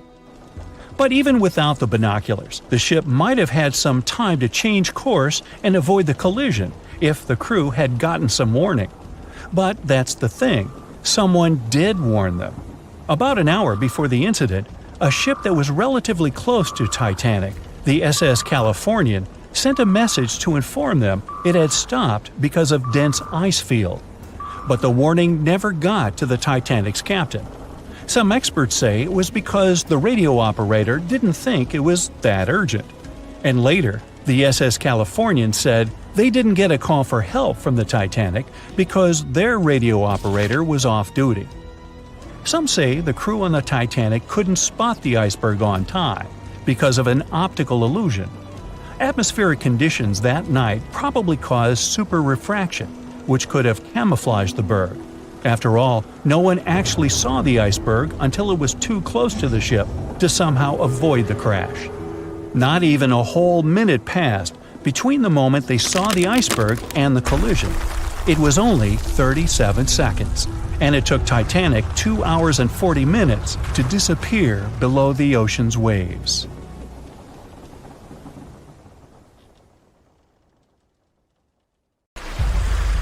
It was the beginning of the 20th century, and two rivals, Robert Scott and Roald Amundsen, set on their expeditions to become the first people in history to reach the South Pole. The race wasn't easy, and it ended tragically for Scott. Amundsen has won and set his tent on the pole before his rivals. A member of Scott's expedition known as Terra Nova, British geologist Thomas Griffith Taylor, not only survived the harsh conditions, but also made an unexpected discovery.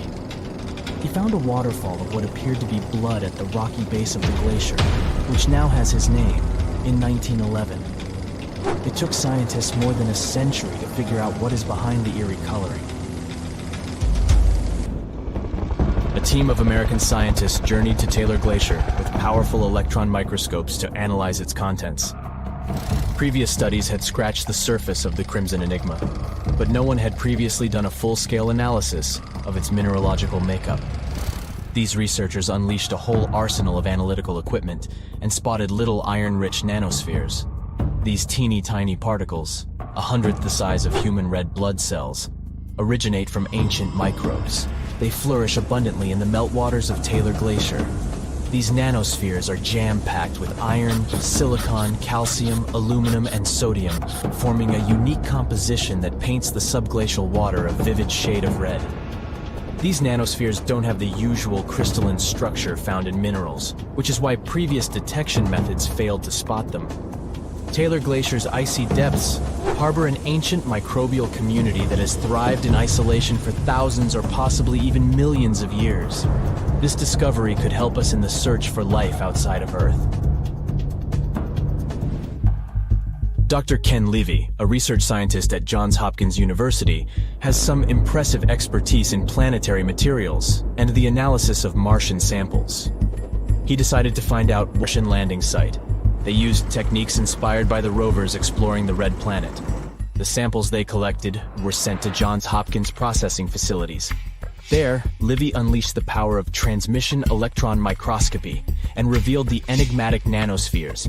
He made the conclusion that our current methods of analyzing other planets' surfaces with rovers fall short. They can't unravel the true nature of environmental materials, especially on chilly planets like Mars. These materials might be super tiny and non-crystalline, throwing off our detection methods. To truly grasp the essence of rocky planets, we'll need transmission electron microscopes. Strapping one onto a Mars rover isn't feasible yet, but it could mean a start of a new era in space exploration. Have you ever seen a waterfall on fire? Every February, when the stars align just right, Horsetail Fall in Yosemite National Park gets a sensational makeover. As the sun sets, its rays hit the waterfall at the perfect angle, transforming it into a blazing display of vibrant orange and red hues. We don't know exactly who and when discovered this natural miracle. The original valley dwellers may have known about it, but they kept it to themselves. It wasn't until 1973 that photographer Galen Rowell captured the first known photo of the waterfall, bringing it into the limelight. Since then, the firefall has become a global sensation, spreading like wildfire on social media and drawing crowds from far and wide. This magnificent cascade draws hundreds of spectators every year, but they can only see the show under certain conditions. First things first, Horsetail Fall needs a flowing stream. If there's not enough snowpack in February, the waterfall won't have enough water to create the magic. The temperatures must be warm enough to melt the snowpack during the day. If it's too chilly, the snow will stay frozen, and the fiery spectacle won't ignite. Second, we need a clear western sky at sunset. Those sunbeams need a straight path to hit Horsetail Fall and make it come alive.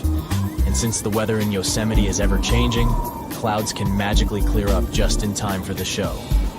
If all the conditions are just right, you'll witness the Yosemite Firefall in all its glory for about 10 minutes. The mystery of the sailing stones in California's Death Valley National Park has puzzled scientists for years. Heavy stones seem to have a mind of their own and move across Racetrack Playa, a dried-up lake bed. They leave behind a trail on the cracked mud. There were all kinds of theories to explain this phenomenon, from magnetic fields or dust devils, which are strong whirlwinds, to mischievous pranksters. No one has actually witnessed these rocks in action, which only added to the mystery. In 2006, a NASA scientist named Ralph Lorenz entered the scene. He was studying weather conditions on other planets, but he couldn't resist the allure of Death Valley and those elusive sailing stones. He had an eureka moment while tinkering at his kitchen table with a Tupperware container. Lorenz filled the container with water, leaving a small rock poking out, and chucked it in the freezer. Then he placed this icy construction in a big tray of water with sand at the bottom and gently blew on it. The rock began to glide across the water, leaving a trail in the sand. Lorenz had been studying how ice can make big rocks float and move along tidal beaches in the Arctic Sea. Applying this knowledge, he and his research team figured out that, under certain winter conditions in Death Valley, enough water and ice could form to make the rocks float across Racetrack Playa in a light breeze. And as they glided, they left their mark in the muddy terrain. The River of Five Colors, Cano Cristales in Colombia, has the unofficial title of the most beautiful river in the world. For most of the year, it looks like any other regular river. The real magic happens between the wet and dry seasons, when the water level is just perfect. This unique river floor is lined with a special plant, and when the conditions are right, it bursts into a dazzling display of colors. Think vibrant reds, stunning yellows, and lush greens, all mingling with the blue water. It's like stepping into a living rainbow with 1,000 shades in between.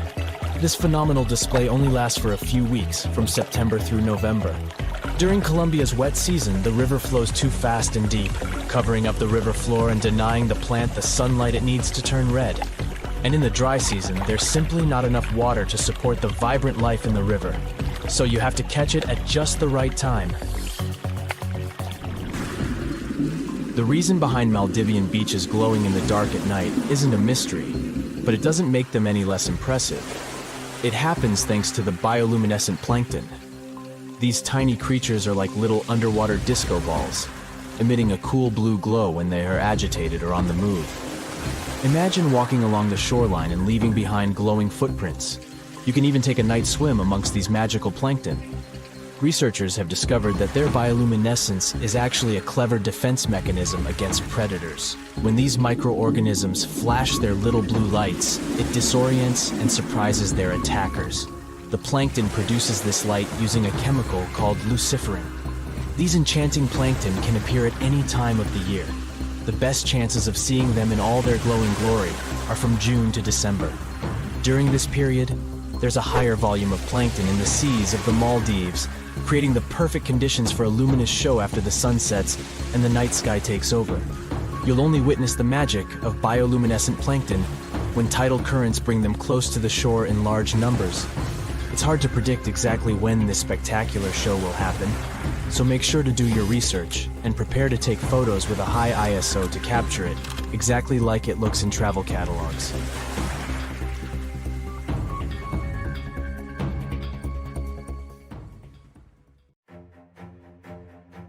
These dark patches on Greenland's ice sheet aren't just any old stains. Every summer, the ice, which is usually bright white, turns murky gray in certain areas. This so-called dark zone was a huge mystery for a long time, until some studies discovered that this weird transformation was connected to the odd appearance of red, green, and brown-colored algae. The scariest part is that this algae bloom keeps growing. The dark zone is getting darker, and terrifying microbes might start appearing. Now, the rest of the world should be concerned. The Greenland ice sheet is like a massive ice blanket that covers around 80% of the island. It's so thick that it holds about 8% of the world's freshwater ice. For most of the year, the ice looks like a giant untouched white sheet stretching over the land. But when summer rolls around and temperatures start to rise, things begin to change. The ice melts, revealing rocky areas along the coast. and as you move further inland, that once smooth white ice becomes darker. This is the dark zone, and it covers an area of around 248 miles in length and 62 miles at its widest point. This weird phenomenon happens basically for two reasons. The first one is black carbon. Just like dust that builds up on your bookshelf, the ice in Greenland has the same issue. The wind carries a mix of dust and soot to this icy area. But unlike your bookshelf, you can't just wipe it off with a cloth. In Greenland's case, this dirty mix settles on the ice and sticks around for thousands of years. So, the dark zone is basically covered in a fine layer of dust that's built up over time.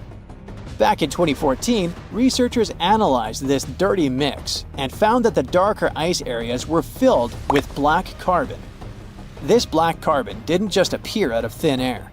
Well, actually, it sorta did. Scientists believe it mostly comes from smoke produced by wildfires in northern Canada and Alaska somewhere in the past. As you might guess, black carbon is black, which is why it makes the ice look darker. Now, the second big reason for the Greenland ice sheet's summer makeover has to do with those algae we mentioned earlier.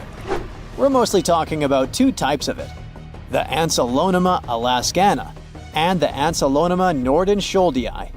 Both of them love cold water regions. During winter, they stay in a dormant state deep within the ice. But when spring comes, they start to slowly migrate to the surface. By the time summer hits, they're ready to bloom and soak up nearly 24 hours of sunlight each day for photosynthesis and growth. Normally, these algae are green, but when exposed to sunlight, they turn brown as a natural way to protect themselves from harmful ultraviolet rays. And this color change is also what makes the ice in Greenland look darker. So far, this has been normal behavior. What's really alarming is that these algae blooms are getting bigger and bigger every year. This happens because they thrive on phosphorus, a nutrient that's plentiful out there and comes from a mineral called hydroxylapatite. This mineral is found in a type of rock that breaks down into tiny dust particles, which are then blown across the ice by the wind. As the climate gets warmer, the rocks dry out more, and stronger winds carry more dust. More dust means more phosphorus, leading to more algae growth. See? It is a cycle, and it keeps getting worse every year. Studying this is crucial to understanding why the dark zone keeps getting bigger. From the year 2000 to 2012, its size increased by 12%. But you might be wondering, why should we care? After all, it's just ice getting darker, right? Well, not exactly. Think about how you can't stand wearing black clothes on a hot, sunny day. They soak up the heat and make you feel even hotter. That's because darker surfaces absorb more sunlight. The same thing happens to ice. Together, dust, black carbon, and algae blooms are responsible for about 70% of the variability in albedo on the Greenland ice sheet. Albedo is just a fancy word for how reflective a surface is. If you take two surfaces, one white and shiny and the other dark and rough, the white one will reflect a lot of light and heat, giving it a high albedo. The dark one, on the other hand, will absorb more light and heat, so it has a low albedo. During the summer, the Greenland ice sheet experiences a reduction in albedo. This means the ice absorbs more sunlight, and when ice absorbs more sunlight, it melts faster than it should. This is why understanding what's happening in the dark zone is so important. It helps predict how quickly the Greenland ice sheet is melting and how it can affect the rest of the world. Greenland's ice sheet is the second largest in the world, covering an area about the size of all the land in the United States east of the Mississippi River. And its huge mass of ice averages a thickness of 1.4 miles. Unfortunately, the ice loss has skyrocketed. Back in the 1990s, Greenland was losing about 25 billion tons of ice per year. Now, it's losing around 234 billion tons per year. That's nearly 10 times more ice melting away each year. According to NASA, if all of Greenland's ice sheet were to melt, it would increase global sea levels by about 24 feet. That could be catastrophic for coastal countries and cities around the world. The Netherlands could be submerged, the Bahamas could be almost completely wiped out, and many of the Philippines Islands would be at risk of disappearing. All of this may seem like a distant reality, and it is true that most scientists believe it would take several hundred or even thousands of years for the ice sheet to melt completely. But it is important to know that Greenland didn't always have this thick layer of ice. Very recently, researchers took a close look at some sediment from the bottom of a 2-mile deep ice core extracted from the center of Greenland. They found that the soil had traces of willow wood, insect parts, fungi, and even poppy seeds.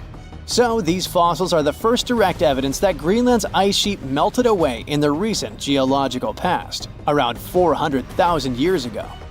At that time, Greenland was home to a green tundra landscape with insects and plants. This discovery is both fascinating and scary because it shows that the ice sheet collapsed before and might be more fragile than scientists originally thought. There is another concern too. A recent research collected meltwater from different spots on the Greenland ice sheet and found that the water samples were packed with hundreds and thousands of microbes. The concern is that they could be released into the ocean in the future. And some studies already suggest that areas near where a lot of glacial meltwater flows have a higher risk of viruses jumping to new hosts, like from animals to humans. Even though experts believe the chance of a doomsday virus coming from the glaciers is very small, it's still not zero. The truth is, we don't know much about the thousands of microbial species living on the surface of the ice, and there is simply not enough data to fully understand how dangerous these organisms might be. All of this might sound concerning, but we shouldn't panic just yet. There's still a lot we don't understand about what is darkening the Greenland ice sheet. We still need more detailed measurements of the relative abundance of dust, algae, and black carbon, as well as a better understanding of how these potentially dangerous microbes could affect our lives. The more we learn, the better we